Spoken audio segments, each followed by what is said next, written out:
بسم الله الرحمن الرحيم. مشاهدينا الأعزاء والحفل الكريم، السلام عليكم ورحمة الله تعالى وبركاته، وأسعد الله صباحكم بكل خير. نحييكم من هنا من أرضية ميدان الشحانية لسباقات الهجن العربية الأصيلة ضمن فعاليات هذا السباق المحلي السادس في ختام المرحلة الثانية، ومع منافسات هذا اليوم وبعدها سيسدل الستار بعد منافسات هذا اليوم وهذه الليلة على منافسات وعلى هذا السباق المحلي السادس. تهانينا وناموس لكل الفائزين في هذا السباق في آخر المحطات قبل مهرجان حضرة صاحب السمو الأمير الوالد، آخر المحطات الاستعدادية لملاك الهجن في هذه السباقات التمهيدية. إذن برنامجنا الصباحي لهذا اليوم، ليوم السبت 4 من يناير لعام 2020 9 من جمادى الأولى لعام 1441 للهجرة. برنامجنا هو عبارة عن إقامة 11 شوط لسن الحيل. هذا هو الشوط الأول أو 12 شوط اليوم في الفترة الصباحية. هذا هو الشوط الأول الرئيسي مشاهدينا الأعزاء، شوط مفتوح مشتريات وإنتاج.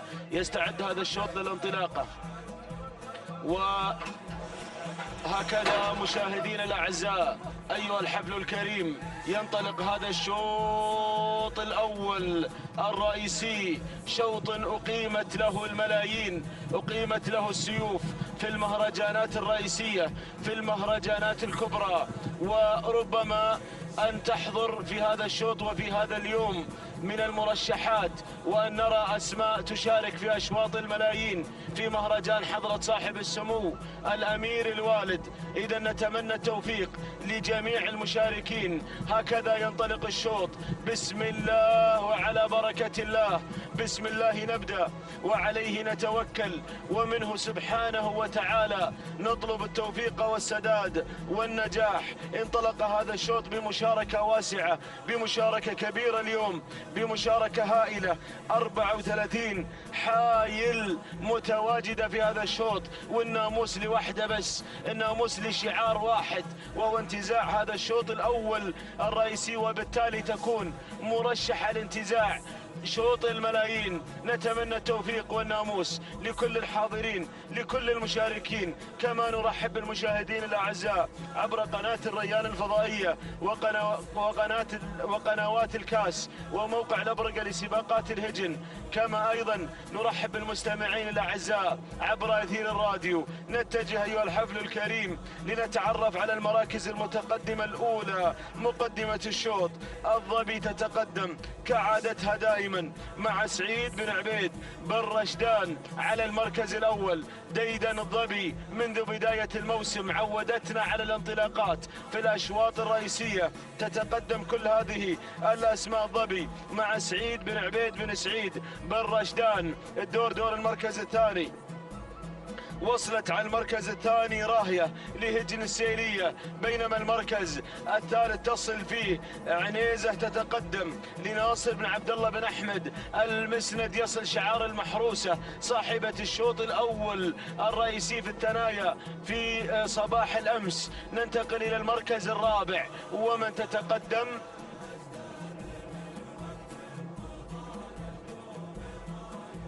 أبعاد تصل على المركز الرابع لمحمد بن ناصر بن شافي القحطاني، خذت المركز الرابع أبعاد. بينما الدور والنقلة التالية إلى المركز الخامس، تصل على المركز الخامس الشاهينية لراشد بن حمد بن جار الله بن هديبان، ضيفة عزيزة عانية من دولة الكويت الشقيقة للمشاركة. من هل الكويت ميدان كبد، نتمنى لكم التوفيق يا بن هديبان ولإخوانك المشاركين. العودة إلى مقدمة الشوط، إلى الظبي على المركز الأول سعيد بن عبيد بن رشدان. تحتل الظبي المركز الأول، تسيطر على مقدمة الشوط ممثلة لهل الكرعان اليوم هل الكرعان اليوم يطالبونك بسلام؟ عودتهم الظبي على انتزاع الأشواط الرئيسية، على الحضور بكل قوة من بداية الموسم. هذه الظبي ما شاء الله تبارك الله انطلاقتها فنانة اليوم يا أبو عبيد، فنانة اليوم، تبشر بالخير، تبشر هل الكرعان اليوم بالناموس. بينما المركز الثاني وصلت راهية لهجن السيلية مع هذه راهية هجن السيلية المملوكة والتابعة للسيد عبد الله بن سعيد العيد اللورد صاحب التصريحات دائما النارية. المركز الثالث تصل وتتقدم عنيزة لناصر بن عبد الله بن أحمد المسند الأنيق، يقدم لنا عنيزة على المركز الثالث، يتابعها البروفيسور في التضمير محمود بن محمد بن سالم الوهيبي. نار على علم يا الوهيبي في التضمير، نار على علم في عالم التضمير. أكثر من 23 سيف رصيد هذا المضمر الكبير والقدير. المركز الرابع تتقدم فيه وتتسلل وتصل في هذه اللحظات أبعاد لمحمد بن ناصر بن شافي القحطاني. يصل شعار القحطاني على المركز الرابع. هل الكويت قادمين؟ ممثلة أبناء ميدان كبت قادمة مع المركز الخامس. الشاهينية راشد بن حمد بن جار الله بن هديبان مع المركز الخامس. أرى شعار العطية يقترب من دائرة النداء ودائرة الإذاعة. الله يا هل الجريان قادمين مع المركز، يقترب أيضا شعارهم من المركز الخامس. والسيلية قادمة والسندباد القطري، أرى شعارات قادمة. وهناك أسماء في هذا الشوط ما زالت متوارية عن الأنظار، ما زالت لم تحن الفرصة لها للدخول إلى دائرة النداء والإذاعة. ما زلنا في بداية الشوط، ما زلنا أيضا في ال4 كيلومترات الأولى وفي منتصف الشوط، في المنتصف الأول من عمر هذا الشوط من مسافة 8 كيلومترات. ما زالت الظبي يا بن رشدان، ما زالت الظبي سيدة الموقف. هجن السيلية تضغط على الظبي في هذه اللحظات. أحد الأوراق التكتيكية مع مضمر هجن السيلية حمد بن راشد بن راية أخذ يضغط على المقدمة. والظبي أيضا أحد الصاملات، أحد الثابتات على مواقفها دائما كما عودتنا الظبي. مع المركز الأول سعيد بن عبيد بن رشدان على المركز الأول، ولكن الضغوط من راهية على الظبي لاستلام زمام الأمور لافتكاك المركز الأول. راهية السيلية مع المركز الثاني تحاول اختطاف وانتزاع المركز الأول في هذه اللحظات. راهية والظبي، الظبي وراهية، ومنافسة على انتزاع المركز الأول. خطفت المقدمة راهية، خطفت الصدارة، سحبت البساط من تحت أخف الظبي في هذه اللحظات. يا هي معركة طاحنة على انتزاع ناموس شوط الحيل، شوط الملايين في المهرجانات، شوط مصغر، شوط ملايين مصغر. نظرا للشعارات، كل الشعارات تقريبا أقطاب المنافسة متواجدة. محك حقيقي اليوم جس نبض من قبل السادة المضمرين، من قبل السادة المضمرين. شوفوا عادت مرة أخرى الظبي لتعيد حقوقها المنهوبة، كر وفر على انتزاع صدارة الشوط، على انتزاع المركز الأول. الظبي مع المركز الأول. عادت مرة أخرى الظبي انطلاق تلقائي وذاتي لانتزاع المركز الأول مع سعيد بن عبيد بن رشدان. المركز الثاني راهية من هجن السيلية. ننتقل إلى المركز الثالث ومن تتقدم عنيزة لناصر بن عبد الله بن أحمد المسند الأنيق. يقدم أكثر من اسم في هذا الشوط الأول الرئيسي. أقوى أشواط الحيل اليوم، أقواها في هذا السباق، المحل السادس. وهناك أسماء أيضا شاركت في الأشواط الحساسة، في أشواط السيف الذهبي، سيف المؤسس الشيخ جاسم بن محمد بن ثاني طيب الله ثراه، وننتظر مشاركتها أيضا في سيف حضرة صاحب السمو الشيخ حمد بن خليفة آل ثاني الأمير الوالد يحفظه الله ويرعاه. وكذلك ننتظر المشاركة الأخرى في سيف حضرة صاحب السمو أمير البلاد المفدى وسيف التحدي. إذن هذا هو المحك الحقيقي لكل المشاركين اليوم. هجن الجريان بدأت تتسلل في هذه اللحظات وتتدخل في هذه اللحظات. انتفاضة لخليفة بن حمد بن خليفة العطية مع المركز الثالث في هذه اللحظات. بينما المركز الرابع أبعاد لمحمد بن ناصر بن شافي القحطاني مع المركز الرابع في هذه اللحظات. انتفاضة يتابعها في التضمير علي الخضيري أو الزعبي، أحد الشباب البارزين في تضميرها سنتأكد. المركز الخامس عند الزعبي. المركز الخامس ومن تتقدم في هذه اللحظات عنيزة لناصر بن عبد الله بن أحمد المسند. الله، أرى خلف عنيزة أيضا يا مخرجنا، هات لي لقطة على المراكز القادمة.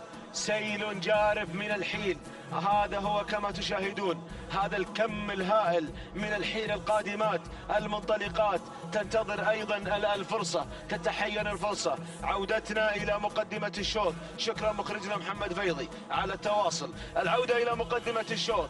هجن السيلية، هجن السيلية مع المركز الأول، راهية خطفت المقدمة، ولكن الظبي ممثل الشعار السيلاوي، الشعار السيلاوي على المركز الأول. الظبي مع المركز الثاني، ممثلة لهل الكرعانة اليوم، لهل الكرعانة. وين الناموس يا مضمرين؟ وين الناموس؟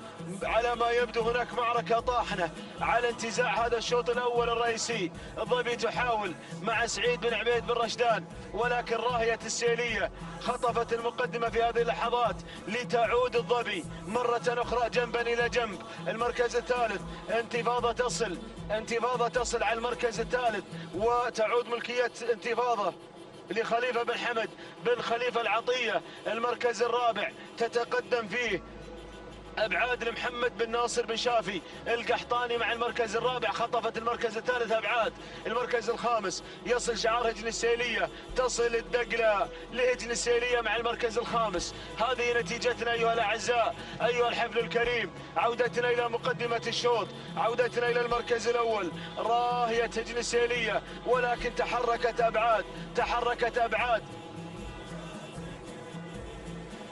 إذن أبعاد تنطلق مشاهدينا الأعزاء لمحمد بن ناصر بن شافي القحطاني مع المركز الأول مع صدارة الشوط. راهية السيلية مع المركز الثاني. الشوط الأول الرئيسي، أقوى أشواط الحيل لمن من هذه الشعارات، لمن من هؤلاء العمالقة الحاضرين، من الحيل سترشح أيضا لخوض السيوف، لخوض المشاركة في أشواط السيوف. الله، أبعاد انتم ولا قريبين لمرادكم، دايم سالمين. أبعاد انطلقت أبعاد مع محمد بن ناصر بن شافي القحطاني يقدم أبعاد على المركز الأول. هذا المضمر من انتزع أحد الرموز مع رسمية ومع شعار سعادة محمد بن زايد الخيارين، رمزيني في مهرجان المؤسس، مضمر من الطراز الممتاز. يلا يا أبو شافي دير بالك، وصلوك المضمرين، وصلت الشعارات. أعود إلى المركز الثاني، إلى المركز الثاني. أبناء السلطنة حاضرين، أبناء السلطنة متواجدين. وصلت في هذه اللحظات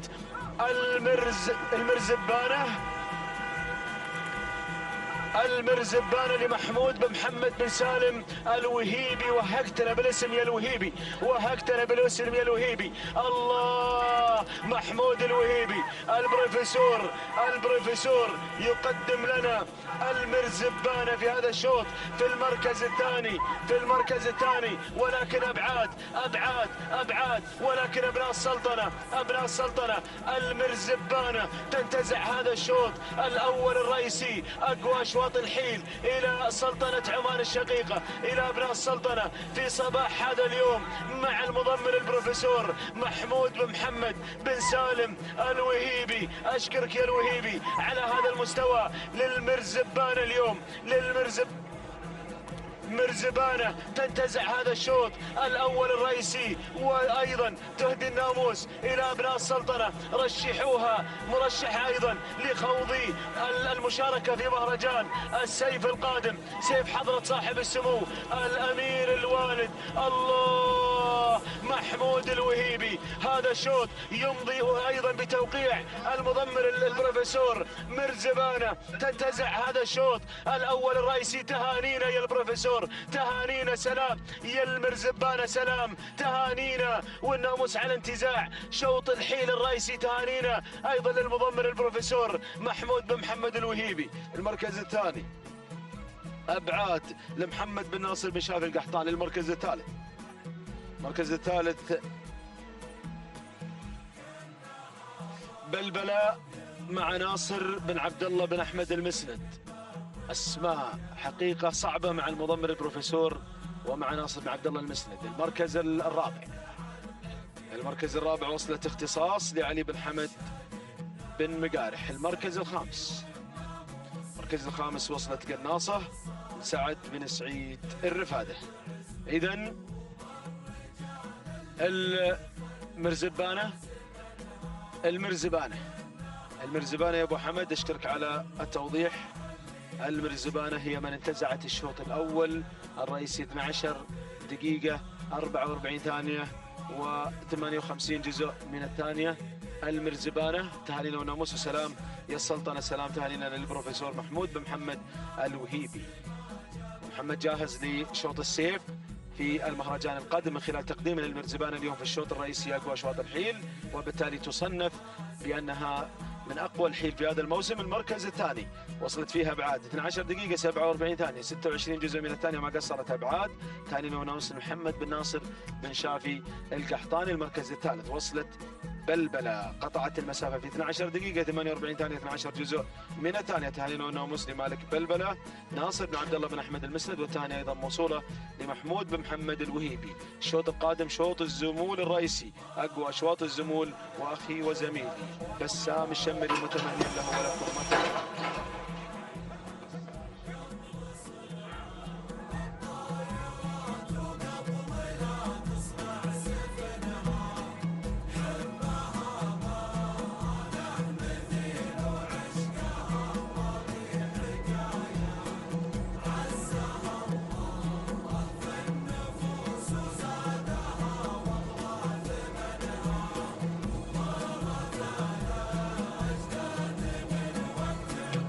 بسم الله الرحمن الرحيم. شكرا لزميل محمد بن بريك المري من تواصل معكم بأول أشواط هذا الصباح. بسم الله وعلى بركة الله انطلاقة شوط الزمول الرئيسي ينطلق بهذه اللحظات مع هذه الفعاليات المميزة، والثمانية كيلومترات هي رحلتنا المتواصلة مع هذه الشعارات الكبيرة والعملاقة التي تصل مباشرة إلى تحديات هذا الشوط، باحثة عن ناموس الشوط الرئيسي، ناموس الشوط الأول في هذا الصباح لسن الزمول في هذا التحدي الكبير وبهذه الفعاليات المميزة ضمن فعاليات محلي السادس بمرحلته الثانية بيومه الثالث. نتواصل مع هذه الأسماء الكبيرة والمميزة، كما نهني محمود بن محمد الوهيبي على فوز المرزبانة بالشوط الرئيسي لفئة الحيل. محققة السلامات إلى أهالي السلطنة، تهانينا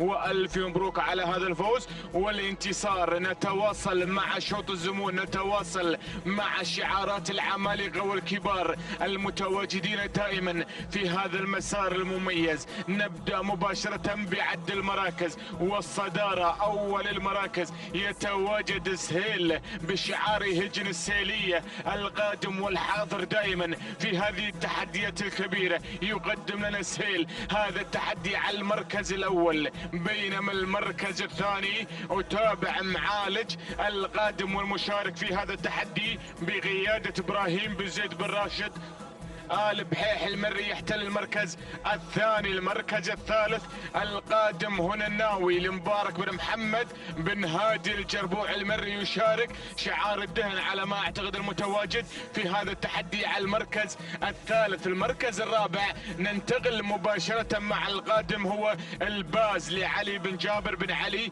القيثاني المري، يشارك في هذا التحدي متواجدا على المرتبة الرابعة بهذه المشاركة المميزة. بينما المركز الخامس نتأخر قليلا لكي نتواصل في تحديات هذا الشوط، لكي نتواصل مع هذه الأسماء المشاركة والمتواجدة في هذا التحدي. يتواجد دالوب لراشد بن سعيد بن راشد آل سنيد المري مشاركا مع دالوب المنطلق والحاضر في موقع التحدي في دائرة النداء والإذاعة. هذه نتيجة مشاهدينا الكرام للخمس المراكز الأولى التي تسيطر على دائرة النداء والإذاعة، والتي أتممت على مسامعكم بالوفاء والتمام في هذا التحدي، في هذا المسار المميز، في هذا المنافسات الجميلة، في هذا التحدي الكبير، في شوط الزمول مع هذه الشعارات المميزة المتواجدة دائما في هذا العالم الساحر، والمشاركة من أجل الفوز ومن أجل الانتصار في هذا التحدي المميز في يومنا الثالث المحلي السادس بمرحلته الثانية. نتابع هذا التحدي ونتابع هذه الأسماء المشاركة الباحثة عن الناموس، ولكن نعود مع البداية، نعود مباشرة مع صدارة الشوط والشعار الهجن السيلية الحاضر والقادم دائما في هذا التمييز والإبداع. سهيل مع البداية ما زال مسيطرا على مجريات هذا الشوط، ما زال في القيادة والريادة، يتربع على عرش الصدارة وعرش المقدمة. سهيل لهجن السيلية، الشعار الذي قدم لنا الكثير من الأسماء المميزة في هذا العالم الساحر، إحداها العابر الذي حقق الخنجر الفضي في ختام مهرجان المؤسس والإعداد والذيبة، وأيضا أسماء كبيرة يتميز بها هذا الشعار الكبير الذي دائما يتواصل ويتواجد في هذه المنافسات المشرفة مع الأشواط الأولى. نتابع سهيل هجن السيلية مع الصدارة، بينما المركز الثاني أحد الأسماء المميزة التي يشارك في هذا التحدي الكبير، يتقدم في هذه المنافسة وبهذا التحدي الكبير. يتواجد هنا معالج لإبراهيم بن زيد بن راشد آل بحيح المري، باحثا عن هذا الإنجاز الرئيسي في هذا الصباح المميز، مع معالج الذي يود أن يعالج الأمور ويخطف الناموس في هذا التحدي الكبير بشعار آل بحيح المنطلق المتواجد مع البداية. بينما المركز الثالث نتابع القادم الناوي لمبارك بن محمد بن هادي الجربوع المري، يتواجد في عمق المنافسة والتحدي مشاركا في هذا التحدي الكبير. الناوي الباحث عن هذا الإنجاز يحتل المرتبة الثالثة. المركز الرابع القادم هنا الباز لعلي بن جابر بن علي القيثاني المري، يتواجد في تحديات الباز على المركز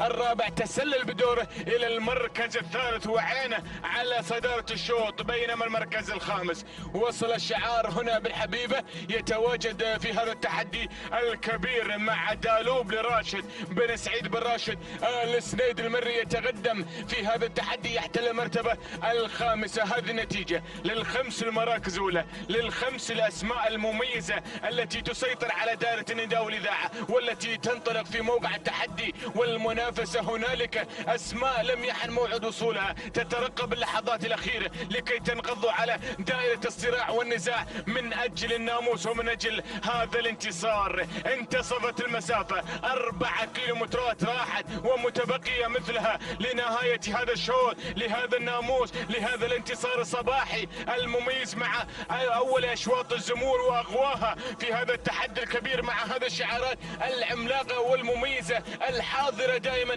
في هذه المنافسات المشرفة. شعارات كبيرة تشارك باحثة عن هذا الانتصار المميز والكبير مع هذه الأسماء الكبيرة التي لها صولات وجولات في جميع ميادين دول مجلس التعاون الخليجي، تشارك باحثة عن هذا الناموس وعن هذا الانتصار الصباحي المميز. ولكن نعود مع البداية. سهيل هناك شاردا وحيدا مقرد خارج السرب، يتربع على عرش الصدارة حامل اللواء والشعار هجن السيلية، الشعار المميز الذي دائما يقدم لنا هذه الأسماء المميزة، شعار اللورد سعادة عبد الله بن سعيد العيد الذي دائما يتواجد في هذا التحدي الكبير. يقدم لنا سهيل على البداية منفردا في مقدمة هذا الشوط، باحثا عن هذا الانتصار، باحثا عن هذا الانجاز الصباحي. تابع يا حمد هذه المنافسة واشرد من هذه اللحظات اذا تود الناموس. هنالك اسماء كبيرة تشارك في هذه المنافسة المميزة، والشعارات عملاقة لها صولات وجولات حاضرة وزمول كبيرة وعملاقة، لها انجازات متواجدة في هذه المنافسات المميزة. ولكن سهيل ما زال مع البداية، ما زال وحيدا في مقدمة هذا الشوط، منفردا مع الصدارة بشعار هجن السيلية المنطلق المسيطر على الصدارة. ولكن معالج خطير معالج للغاية، يود أن يعالج الأمور، يود أن ينتزع الناموس يحقق هذا الانجاز الصباحي المميز بقيادة ابراهيم بن زيد بن راشد آل بحيح المري الذي ينطلق في هذا التحدي الكبير. شعار بن ديلة المتواجد والمنطلق مع المرتبة الثانية باحثا عن هذا الانجاز المميز. بينما المركز الثالث وصل شعار هجن السيلية، وصل بأحد اوراقه الرابحة الذي يتقدم بها مساندا للسهيل. وصل في هذا التحدي لهب لهجن السيلية القادم والحاضر بأول نداء مباشرة إلى موقع التحدي والمنافسة. وصل لهب إلى المركز الثالث. المركز الرابع نتابع القادم هنا عز لعبد الله بن حمد بن علي بن حمد العطية أيضا قادم بأول نداء يتقدم مشاركا في هذه المنافسة. المركز الخامس بن حبيبة هنا حاضر ومتواجد مع دالوب المتواجد راشد بن سعيد بن راشد آل سنيد المري. ولكن شعار جديد بدأ يتدخل في عالم هذه المنافسة المميزة. وصل شعار بن شافي مع فجاج راشد بن عبد الله بن راشد بن حمود الشافي يتقدم مشاركا في هذه المنافسة المميزة في هذا التحدي الكبير. وصلت الشعارات الكبيرة الحاضرة والمتواجدة في هذه المنافسة المميزة والكبيرة. ولكن حد شاف سهيل مع البداية هناك يتربع يسير بخطى ثابتة نحو الإنجاز، نحو الانتصار الصباحي المميز، حاملا شعار هجن السيلية، شعار اللورد الحاضر والمتقدم والمتواجد والباحث عن الإنجازات. دائما ها هو اللورد يتقدم بشعاره المميز، يتقدم بشعار الإنجازات، يتقدم بشعار التميز والإبداع مع سهيل المنفرد في مقدمة هذا الشوط. ما زال مع البداية الشعار السيلاوي المنطلق المسيطر هنا المنطلق والقائد لمجريات هذا الشوط. سهيل هو الأقرب لتحقيق هذا الإنجاز الصباحي المميز مع أول أشواط الزمور في هذا الصباح الجميل.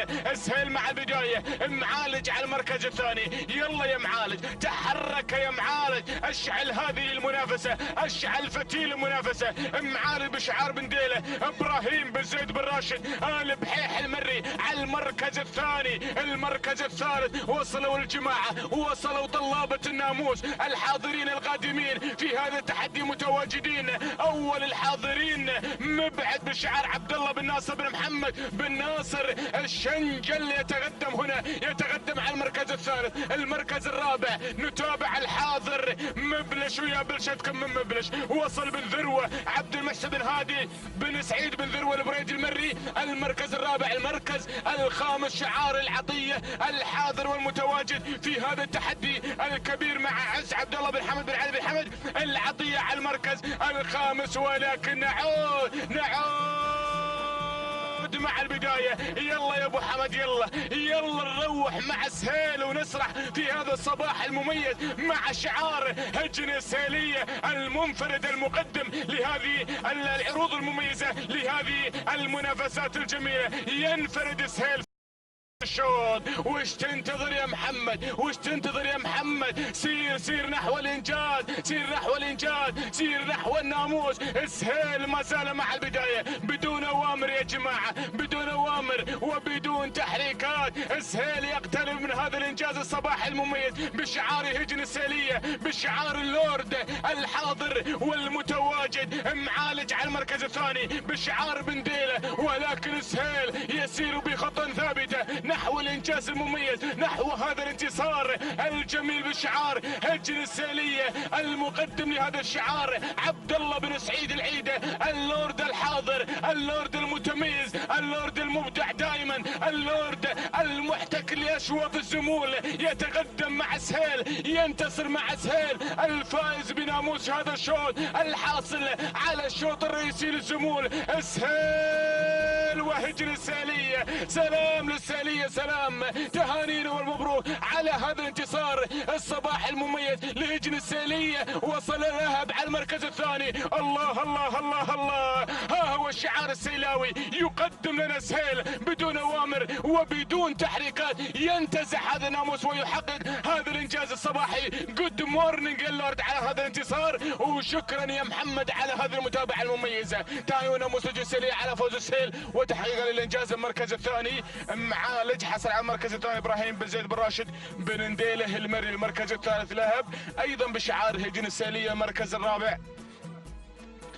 الرابع شاهين عبد الله بن ناصر بن حفيظ آل حفيظ المري. المركز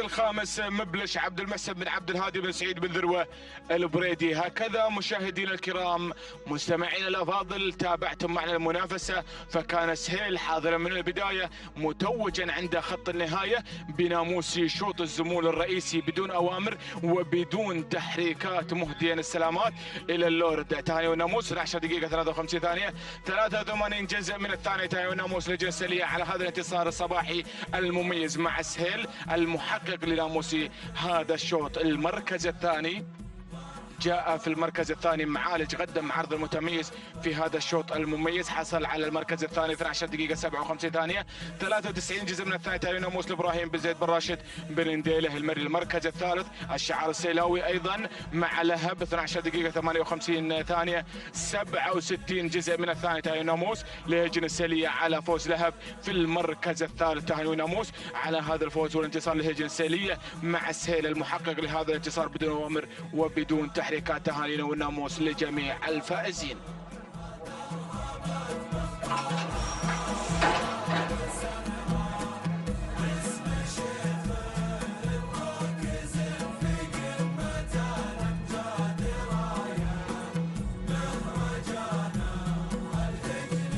بسم الله الرحمن الرحيم. بسم الله نبدأ وعليه نتوكل ومنه دائما وأبدا نطلب السداد والتوفيق يا رب العالمين. انطلق حفلنا الكريم الشوط الثالث بتعداد أشواط ومنافسات وتحديات هذه الفترة الصباحية المخصصة لسن الحيل والزمول، ومع انطلاقة فئة الحيل الإعمانيات الحاضرة بهذه التحديات بحضور وقوة هذه الشعارات، شعارات أبناء القبائل أبناء دول مجلس التعاون الحاضرين والمشاركين مع منافسات الكبار وتحديات الكبار مع مسيرة 8 كيلومترات المسافة الماراثونية الحاضرة التي تروي لنا قصة ورواية هذه الأسماء الغوية المشاركة والمنطلقة. لنبدأ معكم وبحضراتكم، ولا يسعنا إلا أن نهني الفائزين والخاطفين للأشواط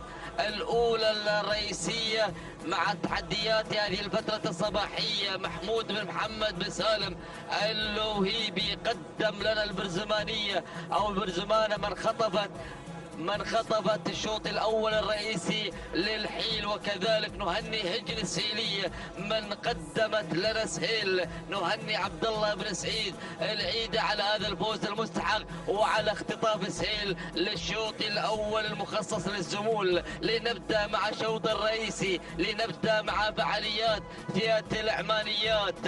أول الأسماء وأول المراكز الصمود على المركز الأول تعود الملكية لهزاع بن عجلان بن مبارك المظهري الهاجري، يقدم لنا شعار بتحدياته ليظهر المظهري باختطاف ناموس هذا الشوط مع البداية ومع المركز الأول. المركز الثاني التواجد من مقموته تعود الملكية لناصر بن عبد الله بن أحمد المسند مع تحديات المركز الثاني.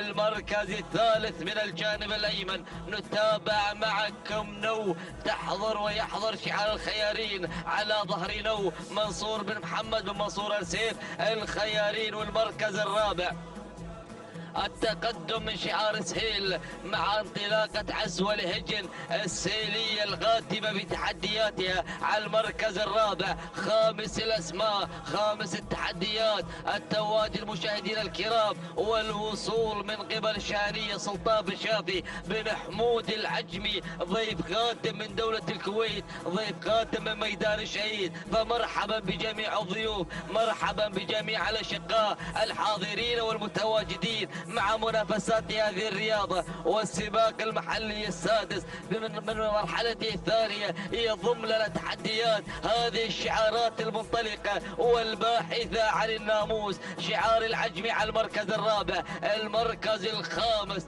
التواجد مشاهدينا الكرام من قبل نو لمنصور بن محمد بن منصور آل سيف الخيارين. هذه الأسماء المتواجدة الخمسة المذاعة الأولى بتحدياتها. لنعود ونتحول معكم وبحضراتكم إلى البداية.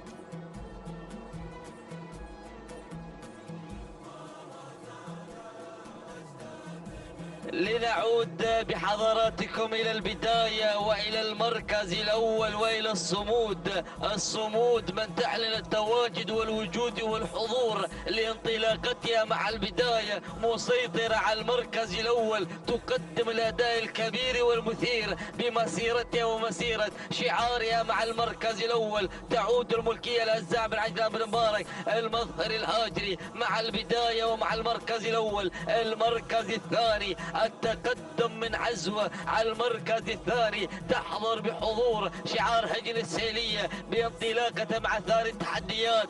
المركز الثالث التواجد مشاهدينا الكرام من قبل الشانية، السلالة الشانية الحاضرة بتحديات ومنافسات هذه الرياضة. لتحضر الشانية محلقة مع سكان المقدمة، تحمل لنا هذا الشعار، شعار سلطان بن شافي بن حمود العجمي. والمركز الرابع، رابع التحديات، رابع الأسماء القادمة بهذه اللحظات وبهذه التحديات، حاملة الرقم 4 المتواجدة على المركز الرابع، والوال ناصر بن عبد الله بن أحمد بن عبد الله المسند. من يمتلك والوال من وصلت لأول نداء مع نداء الثاني للأسماء الخمسة الأولى. والمركز الخامس من تحمل الرقم 5 تتواجد مشاهدينا الكرام وتتقدم بانطلاقتها مقموته لناصر بن عبد الله بن احمد المسند، من يقدم لنا ورقتين رابحه في مسيره وتحديات المقدمه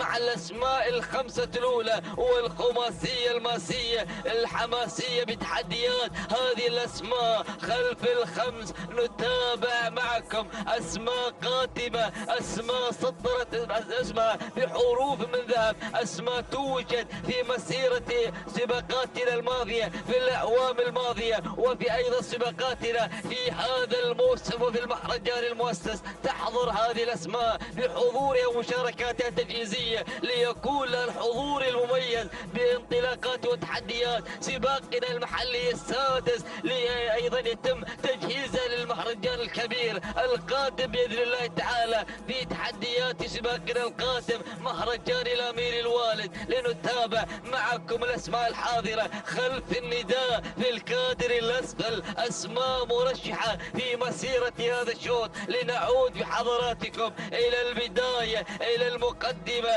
إلى الأسماء الخمسة الأولى المنعزلة مع منتصف المسافة مع انقضاء ال4 كيلومترات وتبقي مثلها بالتحديات. لنتابع الكادر الأعلى الذي يحمل لنا أيضا الأسماء الخمسة القوية الأولى ومع نداء للأسماء.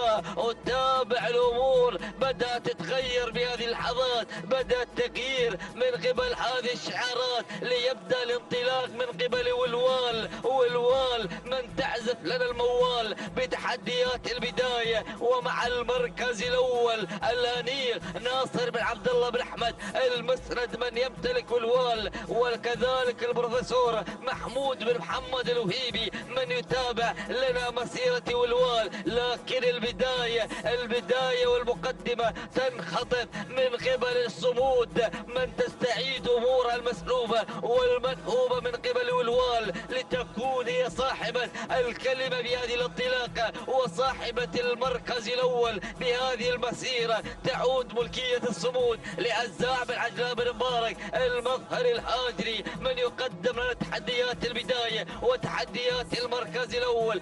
يود الهاجري أن يهاجر إلى بر الأمان معانقا للناموس مع الصمود، متواجدا بشعاره وإنجازاته وصولاته مع البداية ومع المركز الأول. المركز الثاني التواجد من حجر السيلية. ماذا تقدم لنا حجر السيلية من قبل الأسماء القوية التي ترافق هذا الشعار؟ عزوة القادمة بهذه الانطلاقات مع المركز الثاني. المركز الثالث التواجد مشاهدينا الكرام على ثالث المراكز من قبل والوال. تعود الملكية لناصر بن عبد الله بن أحمد. المسند والمركز الخامس. يا مرحبا يا تعويض القادمة تعويض بإنجازاته وسجلاته الحافلة لتتقدم لأول ندى مع المركز الخامس. تعود الملكية لسعد بن وسام بن سلطان بن سعد الهاجري من يمتلك تعويض. هذه البطلة التي تسير بتحدياتها بإنجازاتها وسجلاتها نحو المركز الثاني، وآخر إنجازاتها هو السيف في مهرجان المؤسس الحاضرة بانطلاقاتها مع المركز الرابع والثاني بانطلاقة الجانب الأيمن. تسير بتحدياتها تسير بانطلاقاتها. تابعوا معنا الأسماء الأربعة الأولى. يا سلام، في خط واحد مستقيم مع مسيرة وتحديات هذا الشوط. الكل يرافق هذه البطلة بانطلاقاتها صاحبة ال5 مليون المتواجدة من الجانب الأيمن. المركز الرابع شعار العجمي يقدم لنا الشهرية سلطان بن شافي بن حمود العجمي على المركز الخامس. ومع ختام النداء للأسماء الخمسة الأولى وما زلنا نترقب غدوم الأسماء غدوم الشعارات لتحلو المنافسة ليحلو الرقص الجميل الأصيل مع هذه الرياضة ومع تحديات هذه الشعارات المنطلقة الباحثة عن الفوز وعن الإنجاز وعن إضافة الإنجاز تلو الإنجازات السابقة. البداية والمركز الأول والمقدمة هجر السيلية تقدم لنا عزوة مع المركز الأول. المركز الثاني نتابع تعويض بن وسام الخاتمة من الجانب الأيمن. سعد بن وسام بن سلطان بن سعد الهادي. الله يا الأسماء، الهجوم المكثف من قبل الحيل ومن قبل الشعارات. المركز الثالث من غيرت وانطلقت نحو البداية. بدأ الانطلاق من والوال المسند يقدم لنا اسمين في هذه اللحظات. المركز الثاني القدوم والتواجد من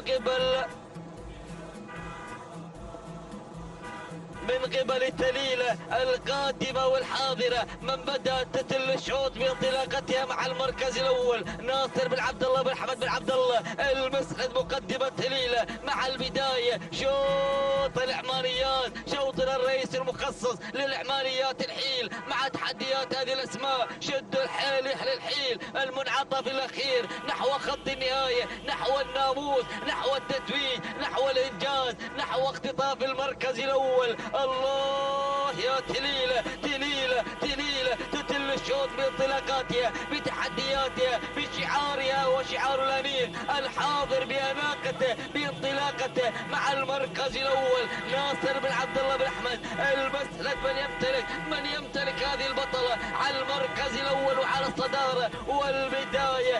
البروفيسور يقدم لنا مسيرة المركز الأول، يقدم لنا مسيرة تليلة على البداية وعلى المقدمة والصدارة. لكن البطلة غادمة تعويض مع المركز الثاني. بدأت تنطلق بتحدياتها بإنجازاتها والشعار العطية غادم مع انطلاقته وقدوم ووصول مشكورة منصور بن عبد الله بن علي العطية. لكن تليلة مع الحزام الأخضر تقدم العروض الجميلة، تقدم العروض المثيرة مع المركز الأول. العطية قادم، المسند قادم. الله يا الأسماء الحاضرة، السرعة الفائقة القادمة. والتليلة ما زالت مسيطرة. الأنيق شعار يحتكر المركزين الأول والثاني. تليلة والوال تليلة. ناصر بن عبد الله المسند يختطف ناموس هذا الشوط، يختطف ناموس الشوط الرئيسي للإعماريات مع تحديات هذه الأسماء القوية الحاضرة والمشاركة. سلام الأنيق، سلام البروفيسور، سلام على اختطاف تليلة للمركز الأول واختطاف والوال للمركز الثاني. نهني ناصر بن عبد الله بن أحمد بن عبد الله المسند والثاني لمحمود بن محمد الوهيبي. المركز الثالث وصلت مشكور منصور بن عبد الله العطية. المركز الرابع كان الوصول من قبل الشهري المبارك بسبب خجيم العذبة. المركز الخامس وصلت مشاهدينا الكرام المخيفة لمحمد بن علي بن حمد بن عبد الهادي بن جدنة. مشاهدينا الكرام، متابعينا الاعزاء حولنا الكريم، تابعنا معكم المنافسة التي حضرت في هذا الشوط والتحديات التي شاهدناها من قبل هذه الشعارات. وكانت تليلة هي البطلة المتوجة في هذه الانطلاقة بتوقيت الزمني وغدرة 12 دقيقة 45 80 الجزمة الثانية. نهني ونبارك لناصر بن عبد الله بن احمد بن عبد الله المسند على هذا الفوز المستحق، والثانية للمضمر محمود بن محمد الوهيبي المركز الثاني. ووصلت والوال توقيتها الزمني 12 دقيقة 46 96 الجزمة الثانية. نهني ايضا المسند ومحمود بن محمد الوهيبي على هذا الفوز المستحق. ثالثا كان الوصول من قبل مشكورة توقيتها الزمني 12 دقيقة 48 ثانية 7 أجزاء من الثانية. ثاني تبريكات نزفة لمنصور بن عبد الله العطية على هذا الفوز المستحق. شوط جديد، شوط العمانيات الزمول وزين مسعود الحريري، متواصلا مع فعاليات شوطنا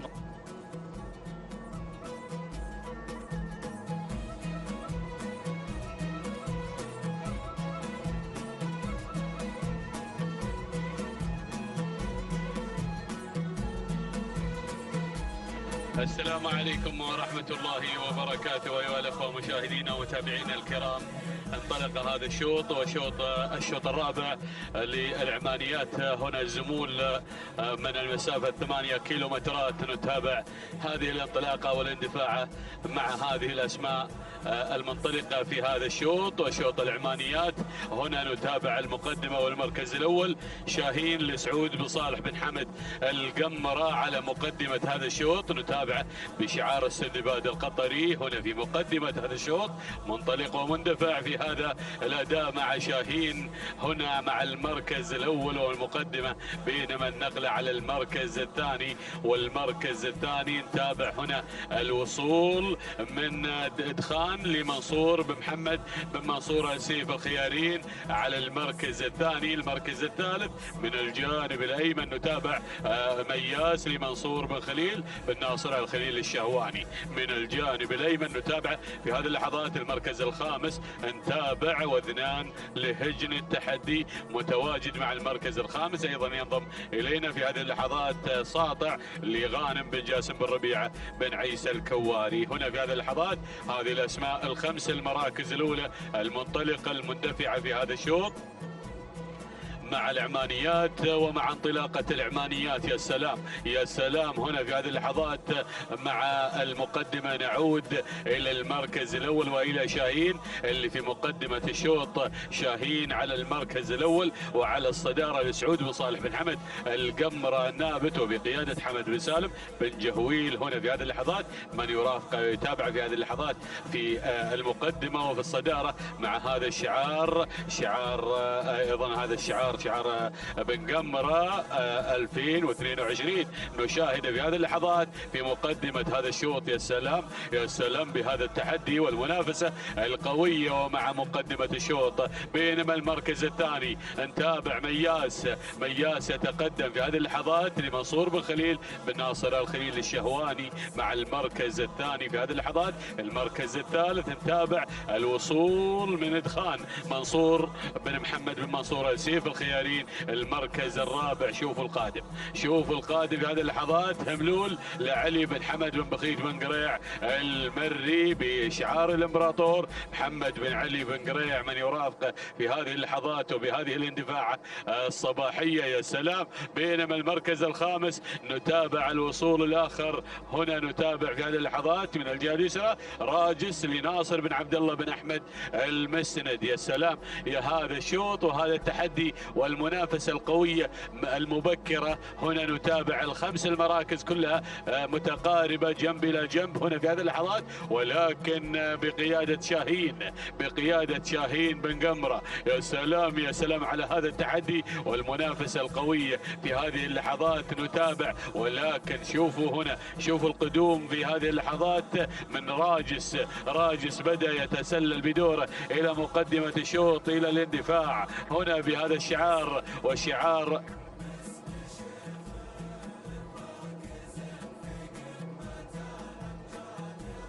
هنا نتابع في هذه اللحظات المقدمة والصدارة مع راجس لناصر بن عبد الله بن أحمد المسند على مقدمة هذا الشوط في هذه اللحظات في هذا الاندفاع هنا بقيادة محمود بن محمد الوهيبي. من يتابع في هذه اللحظات البروفيسور هنا متواجد، بينما المركز الثاني شاهين لسعود بن صالح بن حمد القمرة. المركز الثالث هناك نتابع مياس منصور بن خليل بن ناصر الخليل الشهواني على المركز الثالث. المركز الرابع نتابع في هذه اللحظات هملول علي بن حمد بن بخيت بن قريع مع الامبراطور محمد بن علي بن قريع من يرافقه ويتابع هنا في هذه اللحظات في هذا الاندفاع وهذا الاداء مع المركز الرابع. المركز الخامس نشاهد ونتابع ادخان لمنصور بن محمد بن منصور آل الخيارين في هذه اللحظات مع شعار صائد الرموز مع المركز الخامس. في هذه اللحظات نتابع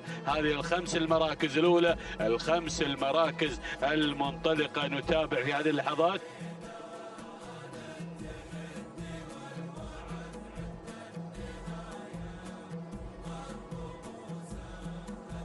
نتابع في هذه اللحظات هنا راجس ايضا مع هذا الانطلاق والاندفاع وعينه على تسجيل شوط العمانيات كما سجلت اخته بنفس الشعار في شوط العمانيات اللي هي تليله. يا سلام يا سلام في هذه اللحظات هنا راجس ينطلق بهذه الاندفاع لناصر بن عبد الله بن احمد المسند منطلق ومندفع في هذه اللحظات بهذا الاداء وبقياده محمود بن محمد الوهيبي. بينما المركز الثاني نتابع هناك شاهين لسعود بن صالح بن حمد القمره مع المركز الثاني في هذه اللحظات منطلق ومندفع هنا بن قمره وبقياده حمد بن سالم الجويل. المركز الثالث نتابع مياس لمنصور بن خليل بن ناصر الخليل الشهواني. المركز الرابع نتابع هنا الوصول في هذه اللحظات من اللي وصل هنا اللي هو ساطع غانم بن جاسم بن ربيعه بن عيسى الكواري بدا يتسلل بدوره الى المركز الثالث. يا سلام على هذا الاداء، شوفوا القادم شوفوا المتسلل هناك ادخان ايضا لهجن التحدي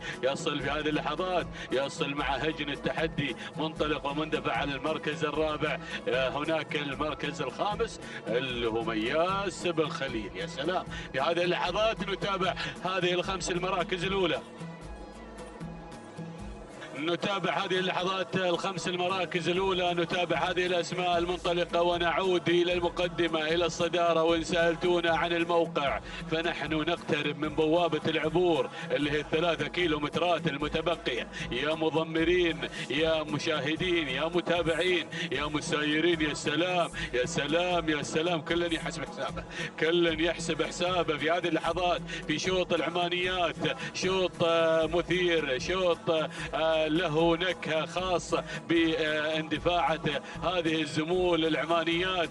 وتابع راجس اللي بالمركز الأول، راجس على المقدمة. يا سلام يا سلام يا راجس على المركز الأول على المقدمة لناصر بن عبد الله بن أحمد المسند على المقدمة على المركز الأول في هذه اللحظات مندفع بهذا الأداء المتميز بالمركز الأول في الصدارة. نتابعه هنا بالمقدمة بقيادة البروفيسور بمن يرافقه. بينما المركز الثاني نشاهد ساطع قادم بكل قوة، ساطع لغانم بن جاسم بن ربيعة بن عيسى الكواري على المركز الثاني في هذه اللحظات. بينما المركز الثالث نتابع هنا الوصول من دخان لهجن التحدي منطلق ومندفع مع المركز الثالث بشعار هجن التحدي في هذه اللحظات. هنا هجن التحدي تشارك بكل قوة دائما وابدا ونشاهدها في المحافل الكبرى نتابعها. بينما المركز الرابع هنا في هذه اللحظات شاهين سعود بن صالح بن حمد القمرة ويلا يا بن جهويل. المركز الخامس نتابع قدوم شعار الامبراطور مع هملول هنا لعلي بن حمد بن بخيت بن قريع المري. يا سلام في هذه اللحظات هنا نتابع في هذه اللحظات مع المركز الخامس والانطلاقة القوية في هذه اللحظات مع المركز الخامس. ونعود إلى مقدمة الشوط في هذه اللحظات نتابع راجس اللي بالمركز الأول منطلق مع شوط العمانيات. يا سلام يا سلام منفرد بكادر لوحده في هذه اللحظات. راجس نتابع انطلاقته. شوف الهجوم من الاسماء، 4 مراكز جنبا الى جنب. هنا نتابع اول الهاجمين في هذه اللحظات. هنا هجن التحدي مع ادخان اللي قادم مع المركز الثاني في هذه اللحظات. شوفوا الامبراطور قادم مع هملول، بدأ يتسلل من الجانب الايمن في هذه اللحظات. وهنا ساطع ايضا متواجد في كوكبة المقدمة، بينما هنا نتابع ساطع ومع مالك غانم بن جاسم بن ربيع بن عيسى الكواري المركز الخامس. نتابع هناك شاهين لسعود بن صالح بن حمد القمرة، ووصول جديد ايضا في هذه اللحظات من دخان لمنصور بن محمد بن منصور آل سيف الخياري القادم في هذه اللحظات مع هذا الاندفاع. ولكن نعود الى المنافسة، الى القوة، الى الاثارة. شاهد يلي بتشاهد هذه الاسماء كلها متقاربة جنبا الى جنب في هذه اللحظات، وبقيادة راجس. يا سلام يا راجس في هذه اللحظات لناصر بن عبد الله بن احمد المسند على مقدمة هذا الشوط. يا سلام هنا تابعنا انفراد التليلة من هذه اللحظات، نتابعها مع اقبالنا على مسافة الكيلوين او الكيلو ونص الاخيرة. نشاهد في هذه اللحظات المقدمة. يا سلام يا راجس مع المركز الاول. هنا ادخان على المركز الثاني، 1500 متر الأخيرة، 1500 متر النهائية. يا سلام بقيادة راجس في هذه اللحظات لناصر بن عبد الله بن أحمد المسند. يا سلام المركز الثاني نتابع ادخان لهجن التحدي. المركز الثالث نتابع المركز الثالث والقدوم في هذه اللحظات مع المركز الثالث ساطع لغانم بن جاسم بن ربيع بن عيسى الكواري. المركز الرابع من الجانب الايمن. شوف القادم، شوف ادخال لمنصور بن محمد بن منصور آل سيف الخيارين. المركز الخامس وصول في هذه اللحظات هناك مع هملول لعلي بن حمد بن بخيت بن قريع المري. هنا في هذه اللحظات نتابع هذه الاسماء المنطلقة، نتابع التحديات. يا سلام شوفوا مياس قادم بكل قوة لمنصور بن خليل بن ناصر الخليل الشهواني قادم. ولكن شوفوا مياس اخر يصل في هذه اللحظات لراشد بن ناصر بن محمد آل شابل المري. هناك وصول من حليتان لمحسن بن راشد بن مستور الجربوعي قادم بشعار بن العرج. هنا بقيادة بريك بن سعيد بن العرج قادم مع حليتان. ولكن نعود إلى المقدمة، نعود إلى الصدارة إلى راجس. يا سلام يا راجس بدون أي تعليمات تذكر عليه. راجس في المقدمة هنا ينطلق إلى مقدمة الشوط، بينما مياس بن شابل راشد بن ناصر آل شابل قادم مع المركز الثاني. يا سلام يا التحدي والمنافسة هنا في هذه اللحظات.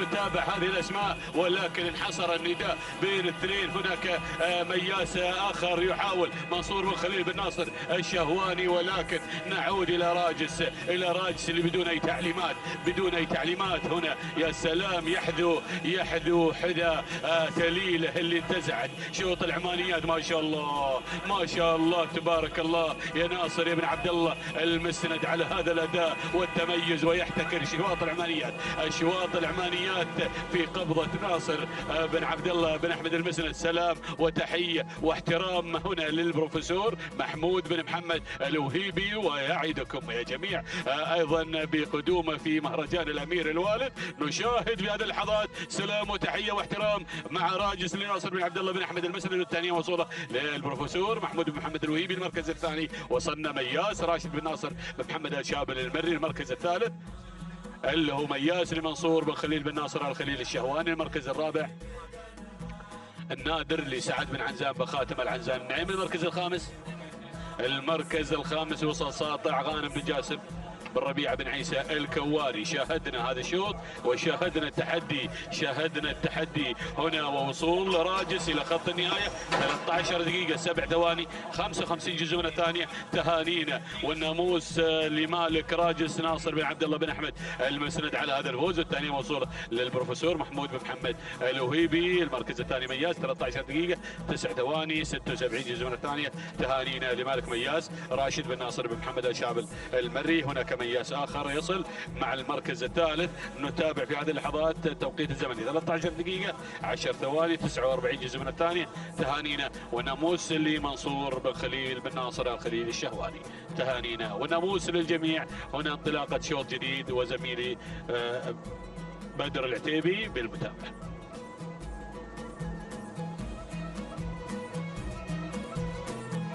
شكرا للزميل مسعود الحريري. إذن مشاهدينا ومتابعينا الكرام، تتواصل تحديات هذا اليوم الخاصة لسن الكبار، سن الحيل والزمول. ينطلق في هذه اللحظات الشوط الخامس وهو شوط مخصص للحيل. نتابع هذه الانطلاقة ونتابع هذه الشعارات المندفعة والباحثة بناموس هذا الشوط. نتابع المركز الأول ومقدمة هذا الشوط النويعس لهجن السيلية على أول المراكز، تنطلق وتندفع بشعار اللورد على أول المراكز.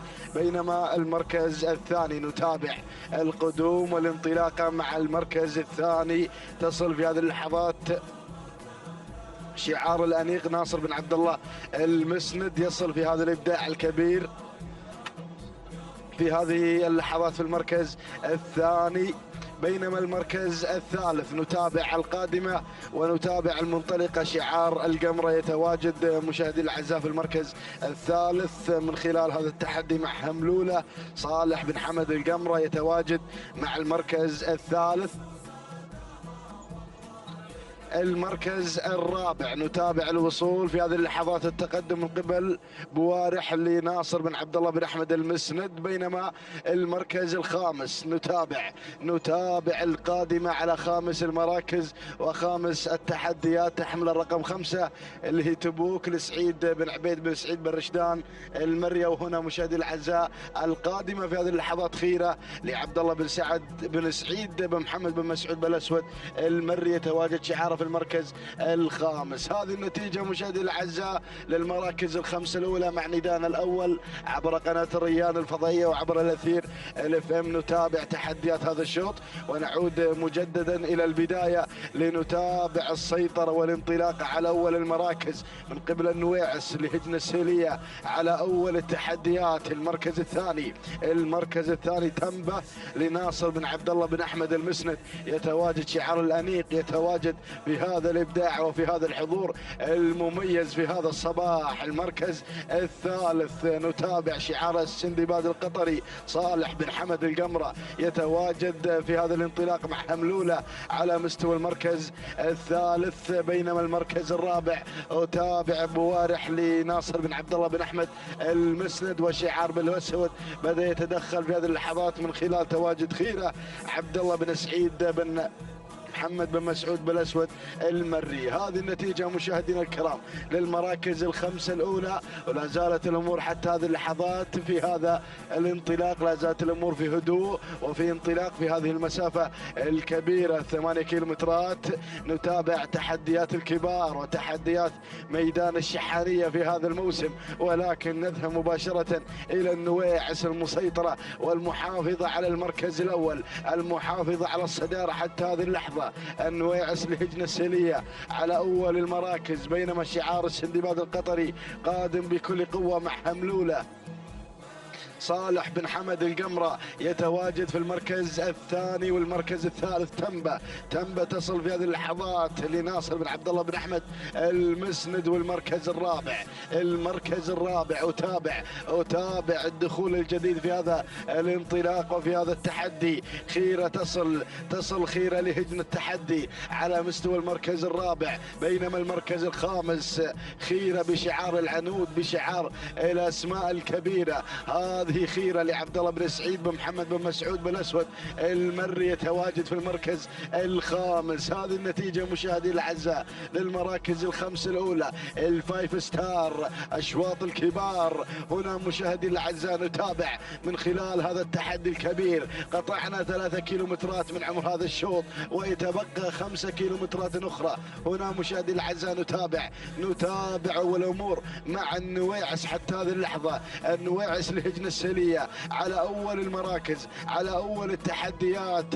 تنطلق مشاهدين الأعزاء وتقدم هذا الأداء الكبير النويعس لهجن السلية، ولكن القادمة هملولة. صالح بن حمد القمرة يتواجد في المركز الثاني ليقدم لنا هملولة، والمحمداني في المتابعة، والتضمير يقدم هذا الانطلاق الكبير وهذا الحضور المميز. ولكن المركز الثالث أتابع تنبة لناصر بن عبد الله بن أحمد المسند بمتابعة محمود بن محمد بن سالم الوهيبي. هنا يتابع الانطلاق مع تنبة في المركز الثالث والمركز الرابع. يأتي شعار التحدي بتحدياته الكبيرة وبحضوره الرائع مع خيرة لهجن التحدي على مستوى المركز الرابع، بينما خامس التحديات هذه مشاهدي الأعزاء خيرة لعبد الله بن سعيد بن محمد بن مسعود بن الأسود المري على مستوى خامس المراكز. هذه المشاهدي الأعزاء النداء للمراكز الخمسة الأولى، وهناك أسماء وسيل جارف لن يحن موعد دخوله في عالم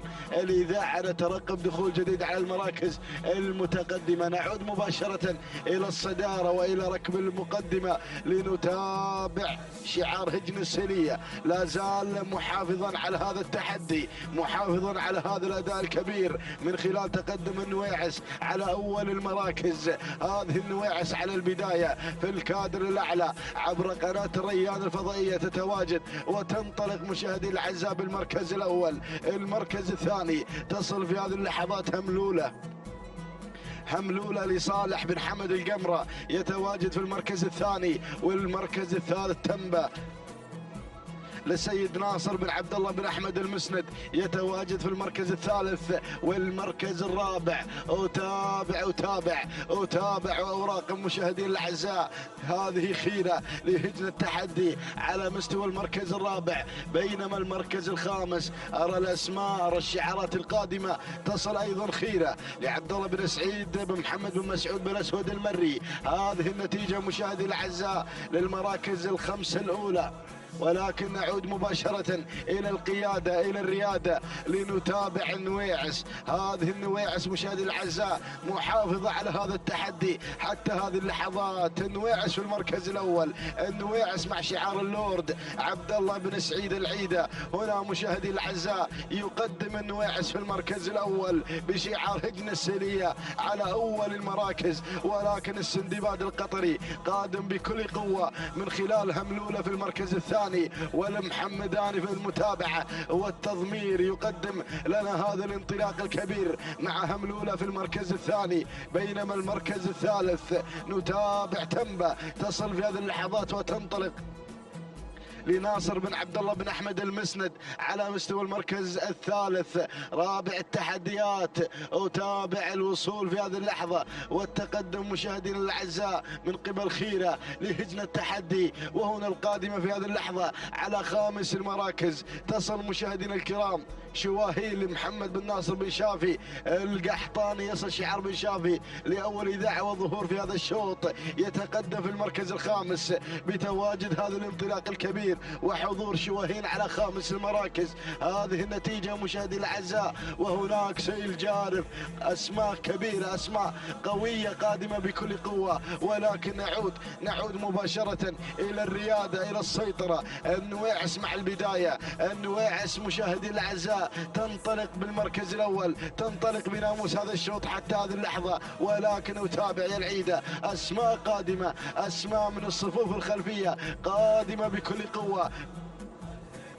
بتقدم هملولة في المركز الثاني لصالح بن حمد القمرة يتواجد في المركز الثاني، بينما المركز الثالث تنبل السيد ناصر بن عبد الله بن احمد المسند. والمركز الرابع بدأت هجن التحدي بالظهور والانطلاق مع هنا الكوكب الرباعية في هذا الشوط. نتابع شعار هجن التحدي يأتي مع خيرة، بينما المركز الخامس الوصول في هذه اللحظات مشاهدي الكرام في هذا الانطلاق الكبير، في هذا التحدي الكبير. أتابع منصورة تصل في هذه اللحظات، هذه منصورة لهجن التحدي لتساند خيرة في المركز الثالث. هذه الأسماء الخمسة الأولى، الأسماء المندفعة بناموس هذا الشوط. ولكن نعود مباشرة إلى النويعس حتى هذه اللحظات مع الصدارة، النويعس مع المركز الأول. مع المقدمة النويعس لهجن السلية على أول المراكز، ولكن المركز الثاني أتابع حملولة بدأت تنطلق في ثاني المراكز لصالح بن حمد القمرة، يتواجد في ثاني المراكز. وثالث التحديات تنبا تعلن المعركة والتحدي على ثالث المراكز للسيد ناصر بن عبد الله بن أحمد المسند، ولكن منصورة يا مخرجنا العزيز، القطصورة منصورة القادمة بكل قوة، القادمة بتحديات هجن التحدي على مستوى المركز الثالث إلى الرابع إلى الثاني. هنا مشاهدي الأعزاء، وهنا أيضا تحركات من شعار المسند ناصر بن عبد الله المسند مع الطبع على مستوى المركز الخامس، وهنا تنبا وكذلك وصول جديد من قبل نوف، وكذلك هنا مشاهدي الاعزاء شواهين بدأت تحلق في المركز الخامس. ولكن نعود الى النويعس، الله يا النويعس مع المنعطف الاخير والاتجاه المستقيم الى خط النهايه. هذه النويعس الكيلو الخطير يا العيده، الكيلو الخطير، الكيلو المثير.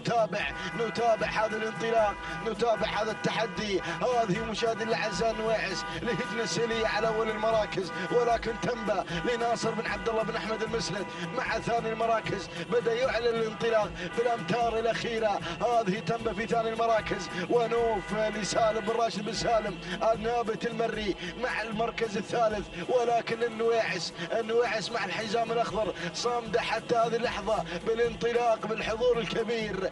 النويعس مع العيده هجن السلية على اول المراكز، ولكن تنبا مع الانيق ناصر بن عبد الله بن احمد المسند. المعركه الاخيره هنا مشاهدين الاعزاء ما بين تنبا وهنا ايضا كذلك النويعس وكذلك نوف تنضم مع الكوكب الثلاثيه في هذا الشوط. نوف لسالم بن راشد بن سالم النابت المري، ولكن تنبا مع الانيق ممثل الخور الدائم ناصر بن عبد الله بن احمد المسند.